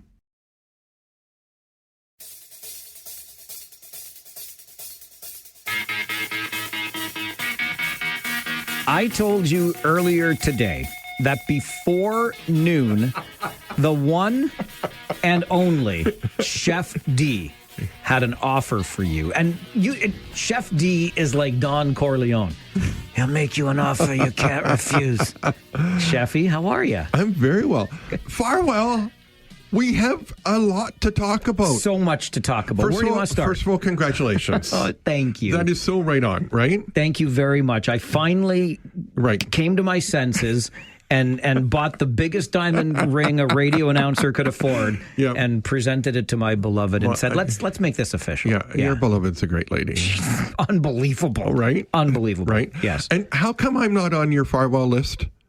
I've had a bone to pick with you for a very long time. Really? You want to be a member of Farwell's force? Yes. We are a force for good. Right. We're a force for change. Right. And we're a force to be reckoned with, Chefy. Check me off. Chef D is in the house and Chef on. D, you can go on at number, 136. I'm good with that. You're good with that? Yeah. 136 is Chef D. Now, when you call in and try that happy crappy you try about the team that shall not be named, okay, you say it's Chef D 136. Okay. And then I'll hang up on you before you can talk about that team. Wow. We haven't... okay. I guess we should get to the point. No, we shouldn't yet. You've had a good summer biking and all that? Yeah, your lovely wife was asking me a moment ago how many motorcycles I own. Yes. Only one. Yes. But if I had maybe now that I bought a diamond ring for somebody, she'll let me buy another motorcycle. There you go. I love where you're going with this. But yes, it's been a great summer. I've been enjoying all of the wonderful weather. My lawn hasn't enjoyed it, but I have. And yes, it's been great. How about you? We've been busy. We did Rock the Park in July, and I think from that day on, we have not stopped sweating. We've done a whole bunch of outside events with the pizza ovens and that, and then we're getting ready next weekend, starting on Friday. We're up in Sauble Beach for the Sauble Beach Bash at the Sauble Beach Raceway. The Rec Laws are going to be there. Mariana's Trench is there, Yeah, some of the country guy. I'm sorry, I don't know, folks, but check it out, their website, Sauble Beach Bash, and come up and see us. And then we get back for for a couple of days, and then Trish and I are on our way to Oregon to do a presentation to market out there, and then we're back and we do Rock the Runway. Amazing. Oh, but in the meantime, just before Rock the Runway, more importantly, the event that we are here, the offer that you would like to make to us today. Right. Okay. For $250, and yes, it's a little bit more expensive, but it includes a great, probably 5 or 6 course dinner, some amazing appetizers.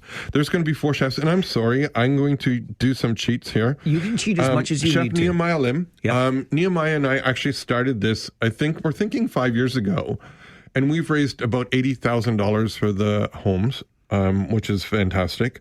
Chef Jordana Brett, executive chef of Griffin Foods, and Chef Kim Summerlin, who came on last year, and she's the executive chef at the Ronald McDonald House in London, which she brings stories, and this woman is amazing. Just like all of these chefs are amazing. Oh, and then this local favorite chef, this guy we know. This guy sitting right here, Farwell's Force number 136. Yes.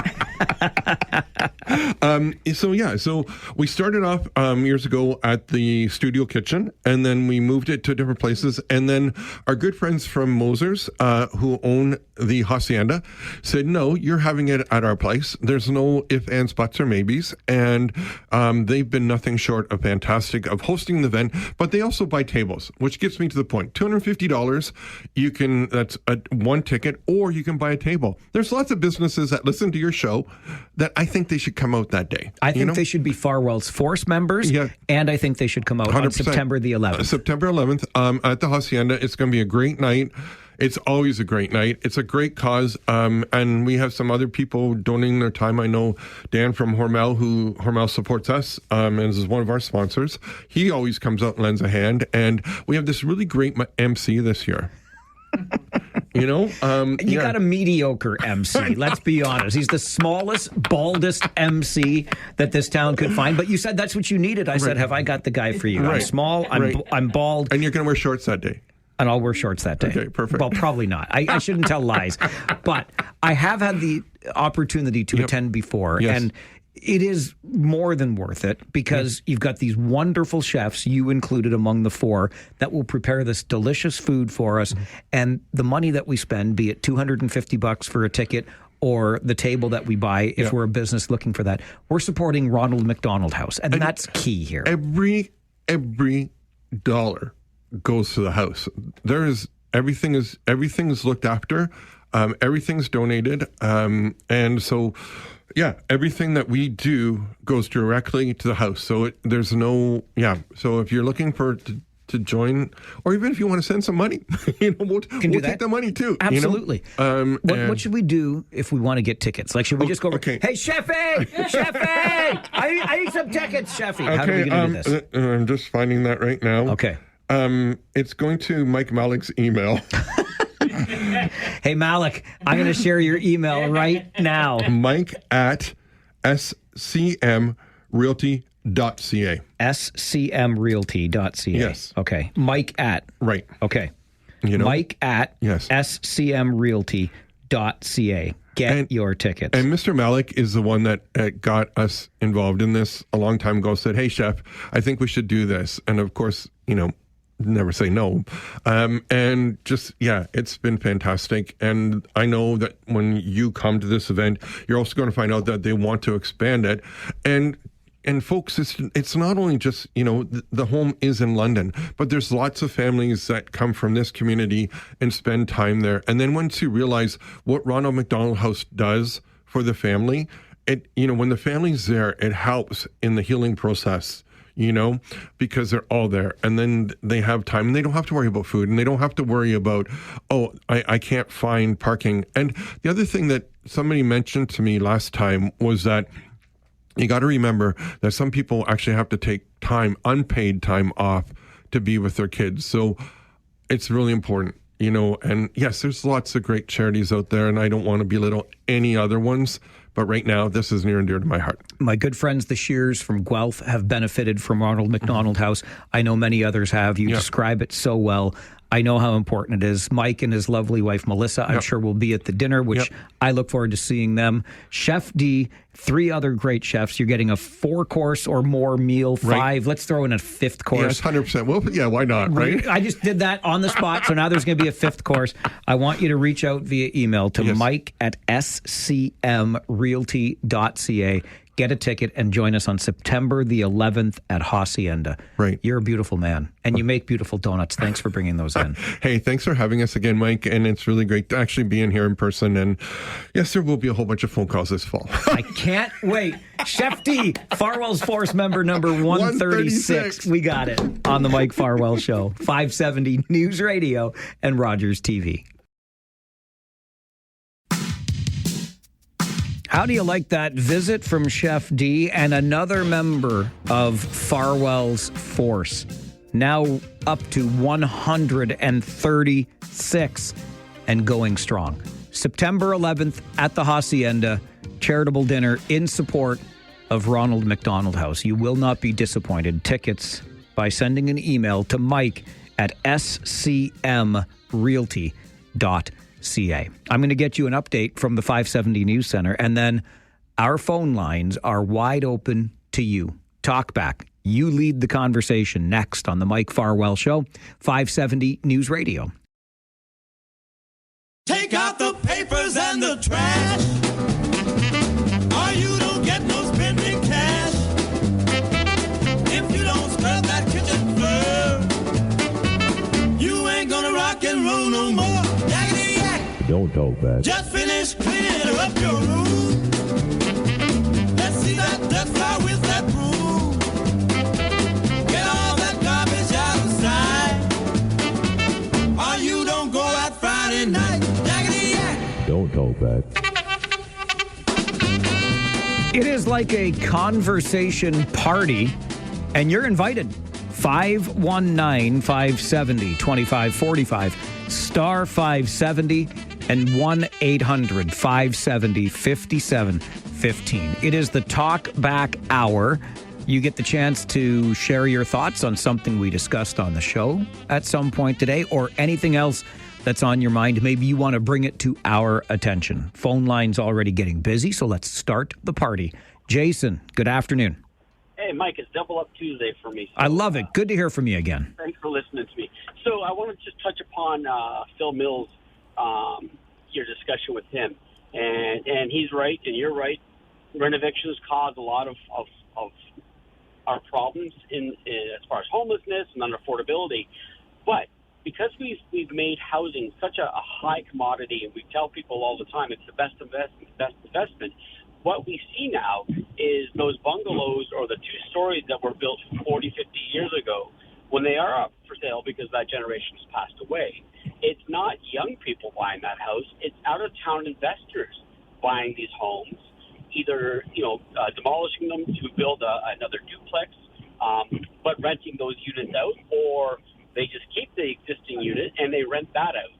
And so, an investor has the equity coming out of their wazoo, and they'll be able to outbid on any house, anytime, over a young couple just looking to get a start. So unless we actually address that issue, not necessarily all investors, but out-of-town investors, from just seeing our city as a cash cow, we're not going to get any farther ahead. And yes, we do need more stock. I'm not arguing that fact, but we have a lot of people who view our residents as just a way to make a lot more money while not contributing to our own economy in Kitchener or Waterloo or Cambridge. And I ran on that 3 years ago. I'd love to see an out-of-town, out-of-region tax on home investing, but I don't think we'll ever see that. Jason, I appreciate the call and the thoughts on the situation as it pertains to housing in this community. Jason Deneau is a Ward 3 councillor in the city of Kitchener. And I would extend that analogy. We know, we have learned, the research, the data is there to back it up, that our country has become a desirable destination for real estate investment money globally. So forget just outside the city. How about outside the country, investors looking to Canada, where, of course, there has been a lot of money made in real estate. So there's that to consider too.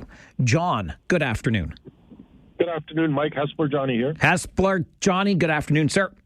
Couple of things real quick. I heard the talk about the classroom size, and I'm thinking, So I went and quick looked back through an old photo album. From K to 8, the least people I had in a class was 31. And miracles upon miracles. I learned how to read, write, a little bit of arithmetic, some art, some phys ed, learned how to doodle a little bit, some music. Incredible. Hard to believe that ever occurred.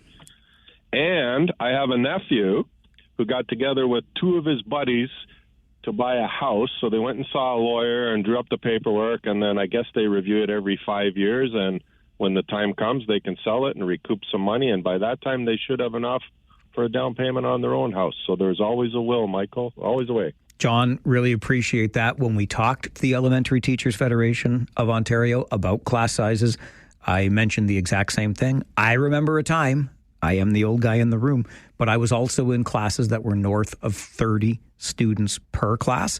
And the response from Jeff Pellick with Elementary Teachers Federation of Ontario, class composition is a big part of that now, because there is no streaming within the elementary school system where students with higher needs go to separate classrooms. You'll remember that happening when I was in school. You probably had it happen when you were in school.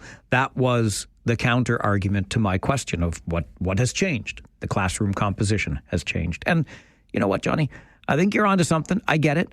But living in congregate settings, maybe sharing an apartment with a friend, buying into a house under the rules that you've made up, get the papers drawn up by a lawyer, build some equity, move on into your own place. There might be a way to find one's way around the soaring housing prices. Wonder what Clinton thinks of that. He joins Talkback. Good afternoon, Clinton. Good afternoon, Mike. Caller number 35 of your Farwell Force here. Attaboy. I'm excellent. Number 35. Thank you. How are you? Not too bad. Good. So I see that you read part of my email that I sent you this morning. I did.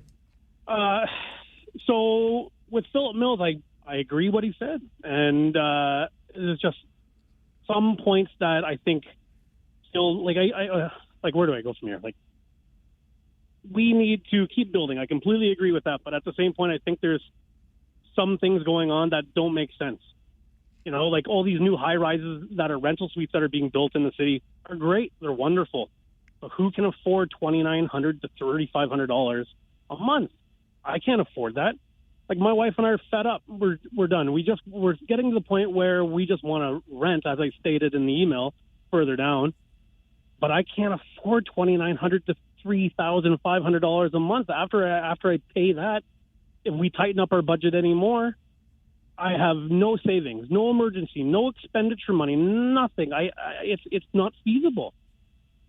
I don't know what to do from that point. Like, something else has to be done with these exorbitant rent prices. No, I hear you, Clinton. And listen, I mean, a condo life isn't for everybody either. I'm sure you would look forward to the opportunity to have a townhome or a detached home at some point. Oh, anything really at this point, just to have some type of equity or my foot in the door. But I mean, I'm even to the point where I would consider just renting the rest of my life, but I still can't afford that. That's just insane. At the prices that they're asking in the rental market.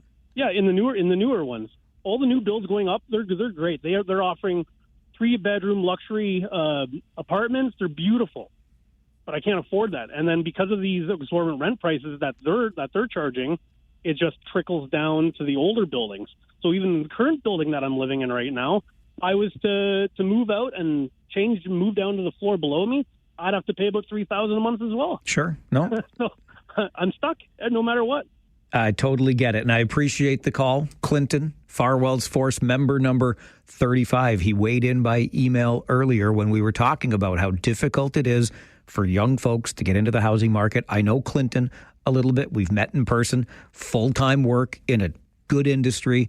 And yet, do the math. At $3,000 a month, you're $36,000 a year just in your rent cost.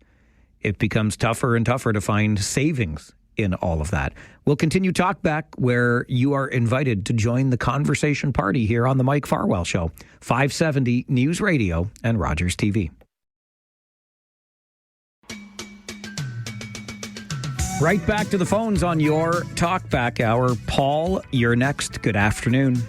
Good afternoon. It should have been this morning, but somebody was talking so long. I was fired up. I'm sorry. Oh, yes, you were. And because of what all you had to say this morning, a couple of quick comments on that before I get to my main point. You're a little on the young side. You don't realize that whole thing about a Highway 7 expansion 40-something years ago, that was an April Fool's joke. And people have fallen for it ever since.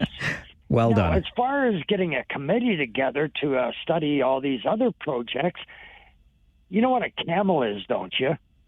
Yes. Two-hump camel? A horse with two humps. Or a horse built by committee. Exactly. Yeah. If that's what you want, that's what you're going to get. Now, back to what I wanted to talk about. Of course, great news last night. Pierre Poilievre won his riding, regardless of all the number of people who insisted that he shouldn't be running in that riding and all that other stuff. So I was looking at the results. Out of the results, 75 people that ran got 0 votes.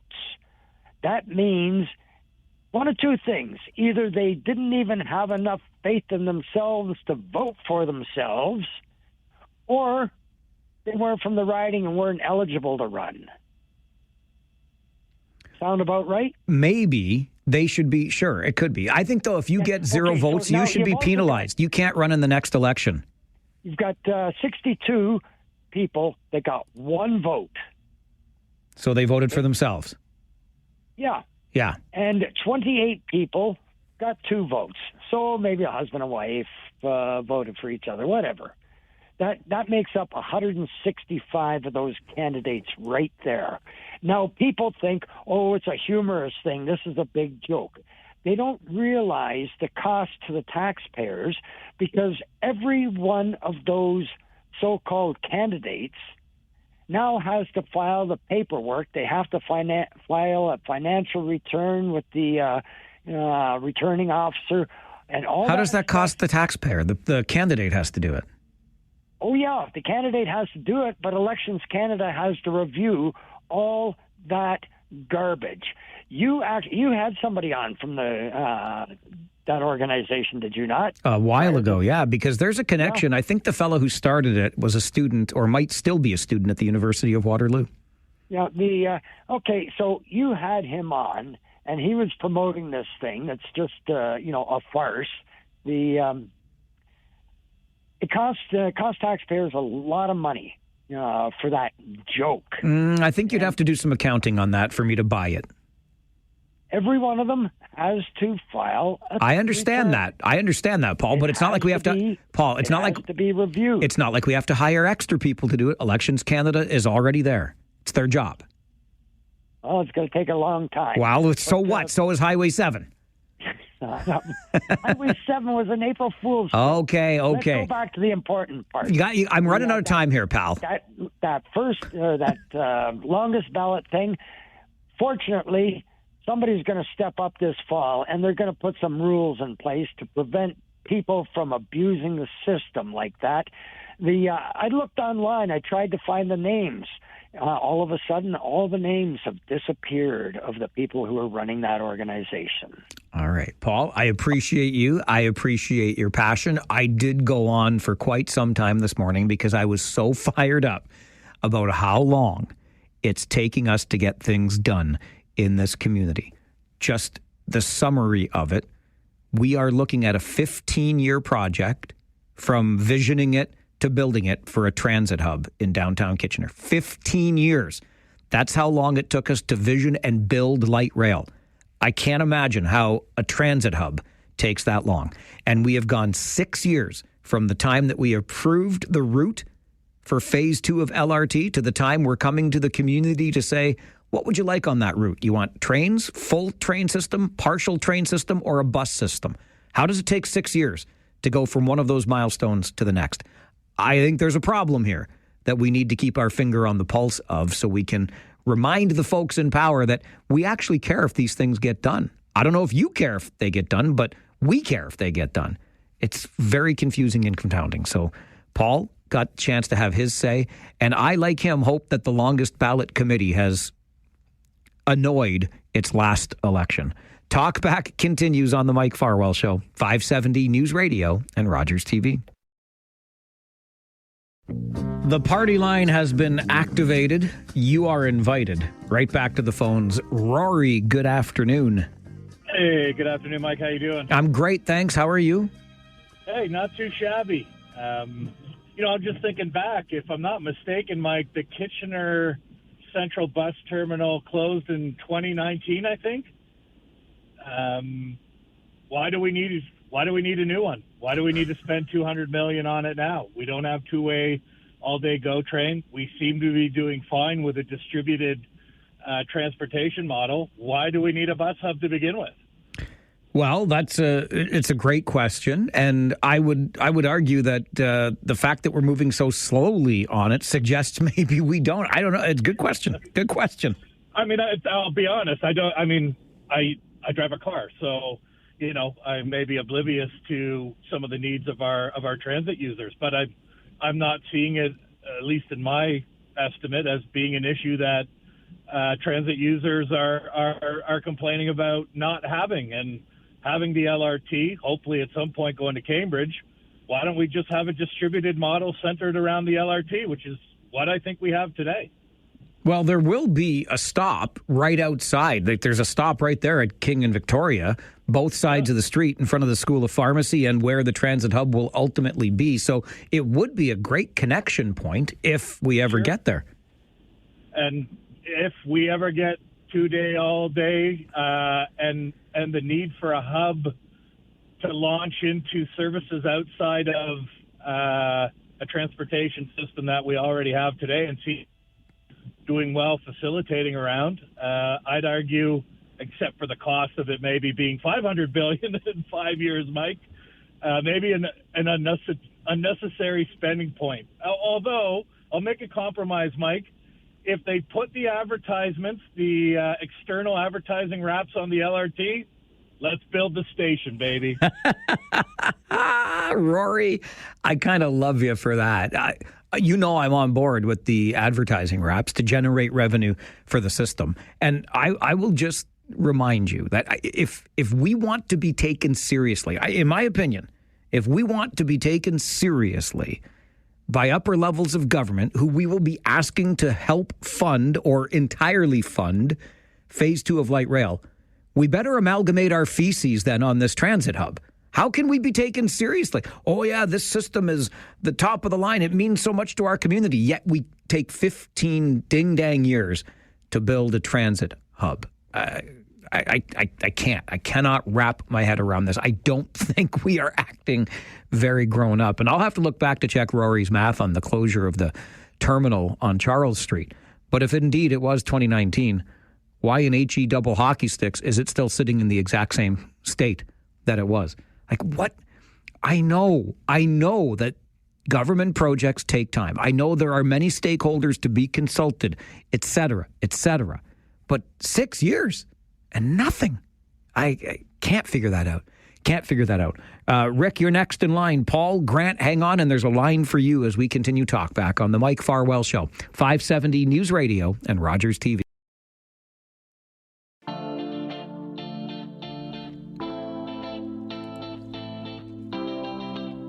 Talkback is your chance every day, noon to 1, to do just that. Talk back at us about an issue we discussed on the show earlier today. Maybe you didn't get your chance to have a say then, or something else you want to bring to our attention. Phone lines are open. Right back to the phones we go. Rick, good afternoon. Hey, buddy, how's it going? Great, thank you. How are you? Fine, thank you. Good. I need a number. It's been a while. I need a number. Oh, my gosh, Rick, you do need a number. Where have you been? That's because it's been a while. I'm at number 137, but it's all yours if you'd like it. I like 137. Okay, 137 it is. Farwell's Force number 137. That's you, Rick. I'm good. Congrats on the big news. Thank you very much. My beloved and myself to you. Appreciate you. Thank you. unless she's already maybe even contacted you and congratulated you. No, she has not. What did I do to her? Why is she only talks to me during hockey season, Rick? Yeah, we've been pretty busy though through the summer and the heat. And we've been away a bit. That's okay. So all these excuses. Hey, the transit hub and the time it's taking. I just for fun, I was listening to you this morning. You had a good rant, and I just looked something up just for fun. It took 6 years to build the Hoover Dam. Just that's according to Wikipedia. 6 years to build the Hoover Dam. There you go. And Highway 7, I think I might have called already maybe years ago about this or someone else, but we know a farmer out there, like in that area, and they're not there now anymore. They've moved, but their farm would have maybe been impacted already back then. They were talking about it in 1969 already. Oh, yeah. Highway. So 56 years ago. 56 years ago. Okay. Oh, well, just for fun. Hey, buddy, have a good week. We'll talk to you soon somewhere. Thanks, Rick. I really appreciate it. Rick and his lovely wife, very loyal to this radio station, very loyal to their Kitchener Rangers. We have added Rick as number 137, Farwell's force, a force for good, a force for change, a force to be reckoned with. And if you missed the news, I had shared earlier, and I mentioned it on the show yesterday too. While I was away last week, I finally came to my senses, did the right thing, and put a diamond on the ring of the finger of my beloved, so we can officially make official the officialness of our officiality. Anyway, there's that piece of it. On the 6 years to build the Hoover Dam that Rick just referenced, we first conceived of and put together a steering committee for our downtown transit hub in 2014. If we're being generous and talking about the master plan for it, which was ready in 2016, the transit hub was supposed to be done in 6 years. It was supposed to be done in 2022. It is now 2025. There's not a shovel in the ground, and the proposed timeline is 2029. So 7 years after the original targeted completion date, it might be done. It was supposed to take 6 years in the first place. Like, you can't make this stuff up, and I just want to know who's accountable for it. Who's accountable? I don't know. Paul, the professor, you're on Talkback. Good afternoon. Hello, Mike, and again, congrats from me. Thank you. This cloudy weather has really got me going. It's such a relief, and the only way to make it better is to go fishing. That's all I can say. Okay. And you know what happens this Friday? What happens this Friday, Paul? It's the deadline to sign up for the first ever inaugural Bastoberfest. I love it. Alpineclub.ca, click on upcoming events, fill out an entry form. It's easy, Mike. You got to get these people to sign up. Alpineclub.ca, sign up for the first ever Bastoberfest. I'm telling you, you want to know about sponsors? Oh, my God. That prize table at the end of the day is going to be loaded. We have fishing equipment. We have clothing. We've got lures. It's unbelievable. People are going to miss out if they don't sign up. I'm telling you. And there's a nice German dinner after the fishing, right? You know what we're having, Mike? Schnitzel. Oh, yeah. And chicken. Oh, it's going to be. And did I tell you we have a live band playing music all night? Fantastic.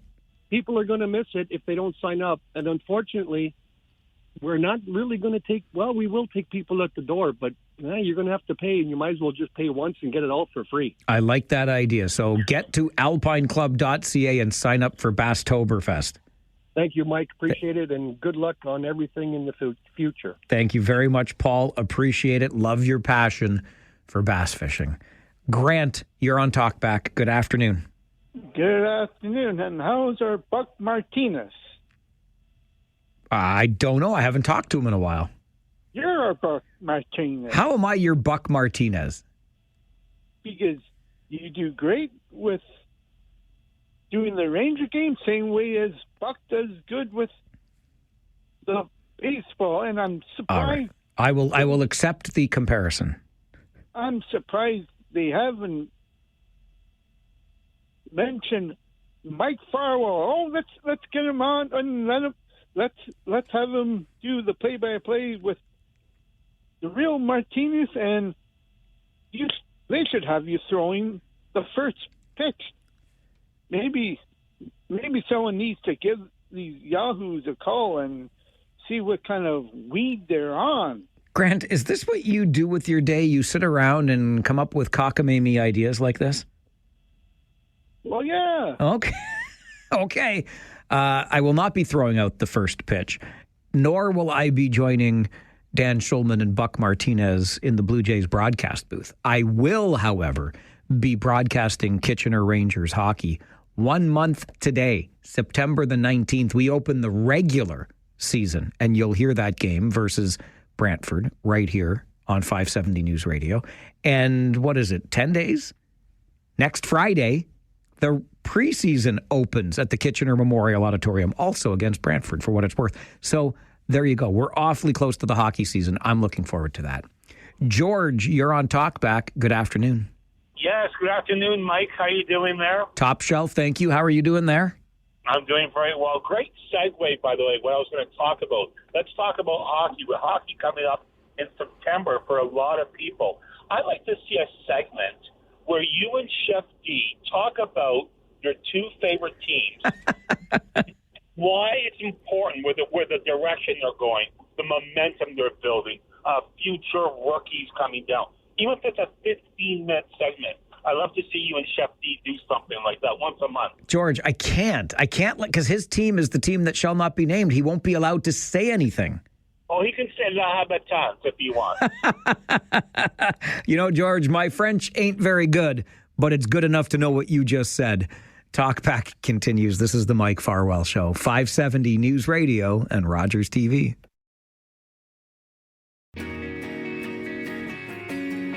Right back to the phones we go as it's a busy Talkback today. Phil, good afternoon. Good afternoon, Mike. Congratulations on your change of marital status. Thank you. It's a good way to put it. Also, remember, I think my marriage license is the only license I have that doesn't have an expiry date. Oh, I like that. Also, just a reminder to all the Kitchener Ranger subscribers or season's ticket holders, this Monday is the annual general meeting at the Odd. I believe it's at 7 p.m. So come and sit, get yourself educated, and participate. Phil, I appreciate that reminder. Thank you very much. And number 3, last week, I have acquired tickets for 3 Ranger games at the Canada Life Place when they play London. And they were almost a sellout. They were very hard to obtain for, I believe, October, November, and February already. Those 3 times the Rangers are in the city that I regrettably go to. I would highly recommend that you fake your postal code when trying to get a ticket to watch the Rangers play in London. Because if they know you're coming from the N2G or whatever area code around here, or postal code around here, they will give you a very bad seat and keep you away from all the other N2Gs in the house. I agree, but I have that Stratford postal code. Yes, you do. What I have to do is take off my Kitchener Ranger license plate holder off the back of my truck so it doesn't get keyed. Smart man. Smart man. Always good to think ahead. Thanks, Phil. Okay, bye. Bye. Thanks for the reminder, too, of what I'm doing on Monday night. I'm going to, and I'm telling you, I will grill. Like, the seat will never be hotter for Rangers general manager Mike McKenzie at that annual general meeting next Monday. I get to be the question asker. Get ready, Macker. Farzy's coming for you. Okay, you know what it's going to be like. But yes, we're going to be at the annual general meeting next Monday night. Mary, you're next on Talkback. Good afternoon. Oh, my goodness. Force number 1. You are number one, the number one member of Farwell's force, Mary. Yeah. Well, that is a wonderful place to be. I don't know if I deserve it, but however, I've got it. Did you ever think you presenting your beloved with a diamond would stir so much interest? Did you? If I'm honest, Mary, I had a feeling it might, yes. Oh, well, I'm over the moon about it. Well, thank you. I wanted to share. I thought it was important to do that. No. Well, and you know what? And I'm sure she appreciates that. And I hope you went down on bended knee. I did get down on one knee. Yes, I did. Could you get up? I could. This is why. See, Mary, I was just saying to Chef D earlier, that's why I did it now, because I can still get down and up on one knee. There you go. Well, that's not really why I called. I just want to weigh in on the e-bikes. Sure. And I don't know whether could they just come in? Does the region allow it? Do the police look at what has gone on in other communities? I don't know, but they are a menace. They're a big menace, and I think the police should do a big blitz on ticketing these people and give them a hefty one because they're endangering people.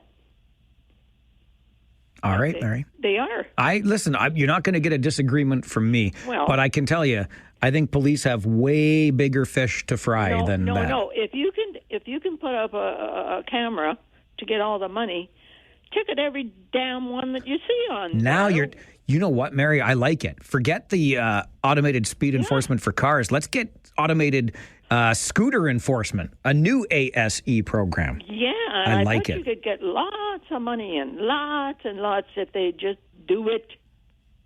Thank you, Mike. Thank you, Mary. I appreciate that. I think Mary's onto something. That's why she's Farwell's Force member number 1. Automated scooter enforcement. How about that? Let's put up cameras on every ding-dang post in uptown Waterloo and along the Iron Horse Trail. Let's put it on the spur line, too, and get all those people who ride their scooters like maniacs. We'll send them tickets in the mail. It'll be the best thing ever. This is why we need regulation, though, because you don't know who's riding. There's no license. There's no anything attached to it. There's no insurance requirement. I believe fully that our council and other municipal councils had the very best of intentions, thought this is great. Nice way to get around, environmentally friendly, yada, yada, yada.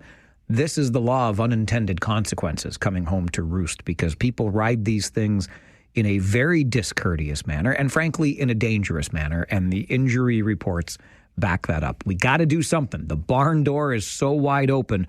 The regulation is so far behind. But hopefully the conversations that we're having about these machines is going to generate some change. That's what the Farwell Force is here for, right? A force for good, a force for change, and a force to be reckoned with. We continue talk back on the Mike Farwell Show, 570 News Radio and Rogers TV. We are 4 minutes away from 1 o'clock. An update in the 570 News Center, and then Rob Snow standing by with Now You Know. Let's make the most out of our talk back hour, though, as we continue taking your calls. Rudy, good afternoon. Good afternoon, Mike. I can't agree with you more. The e-bikes are definitely a menace, and especially the bike ones. I think, like you said, they should be insured. They should be insurance. And I call them DUI bikes because I bet you most of the guys that drive the ones that are older, they're probably driving them because they can't drive the car because they got a DUI. Could be the case, Rudy. Could be the case. And a lot of the ones with the scooters, the rental ones, they're banned in Paris, France, and a lot of other major big cities. And last year in Guelph, one guy wiped out with one and he died. Look, they are dangerous. The injury statistics continue to back that up. I want to say Australia, was it Sydney? I remember Paris banning them. I think somewhere in Australia did too. I could be mistaken on that. But we have to catch up here in the region. It is as simple as that. We've allowed way too many machines to move us around without regulating them properly. Doug, good afternoon. Hello, Mike. Hello, Douglas. Listen, I understand your beloved's made an honest man out of you. She's allowed me to become one, yes. Well, how about that? Congratulations, my friend. Thank you, sir. Really quick, I'm so sick and tired of people that involved with roundabouts that don't know what roundabouts are supposed to be. I cannot believe that they're actually raising the crosswalks in the middle of roundabouts. So, in other words, when people aren't there, the drivers are still going to have to slow down to get over them, which is going to cause even more traffic congestion, which is what they were designed to prevent. they should take these damn crosswalks and move them about 300 or 400 feet outside the roundabout, because it'd be safer for the people and safer for the drivers. I cannot figure out why they're doing what they're doing, and now it's a big mess. So anyway, Thank you. That's my beef. Have a good one, bud. Thanks, Doug. Appreciate it. How about flashing lights? And I'm with you. Move those crosswalks out of the roundabouts. Greg, 60 seconds is what I've got left. It's all for you. All right, I'll be quick because I was going to say it yesterday, but cut me off anyhow. Did you listen to your show at all last week when Brock was in? I was on my motorcycle. Okay, so I'll say that's no. So did you hear that him and I met? We went golfing and all that? Greg, I was on my motorcycle, so I didn't hear any of it.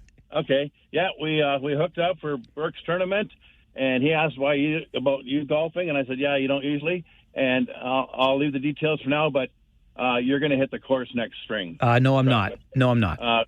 Watch, we got a plan. Okay. All right. I love how you make plans for me. I tried. I did. I went out with a great buddy, my buddy Craig Campbell from Rangers Reach. I love the guy like a brother. And we went out and did a tournament for charity together. He said it's a little par 3 out at the Badlands, which is a lovely little course, right? It's going to be 9 holes, par 3. Oh, it infuriates me, the game. It infuriates me. It infuriates me almost as much as the length of time it takes to get projects done in this community infuriates me. How's that?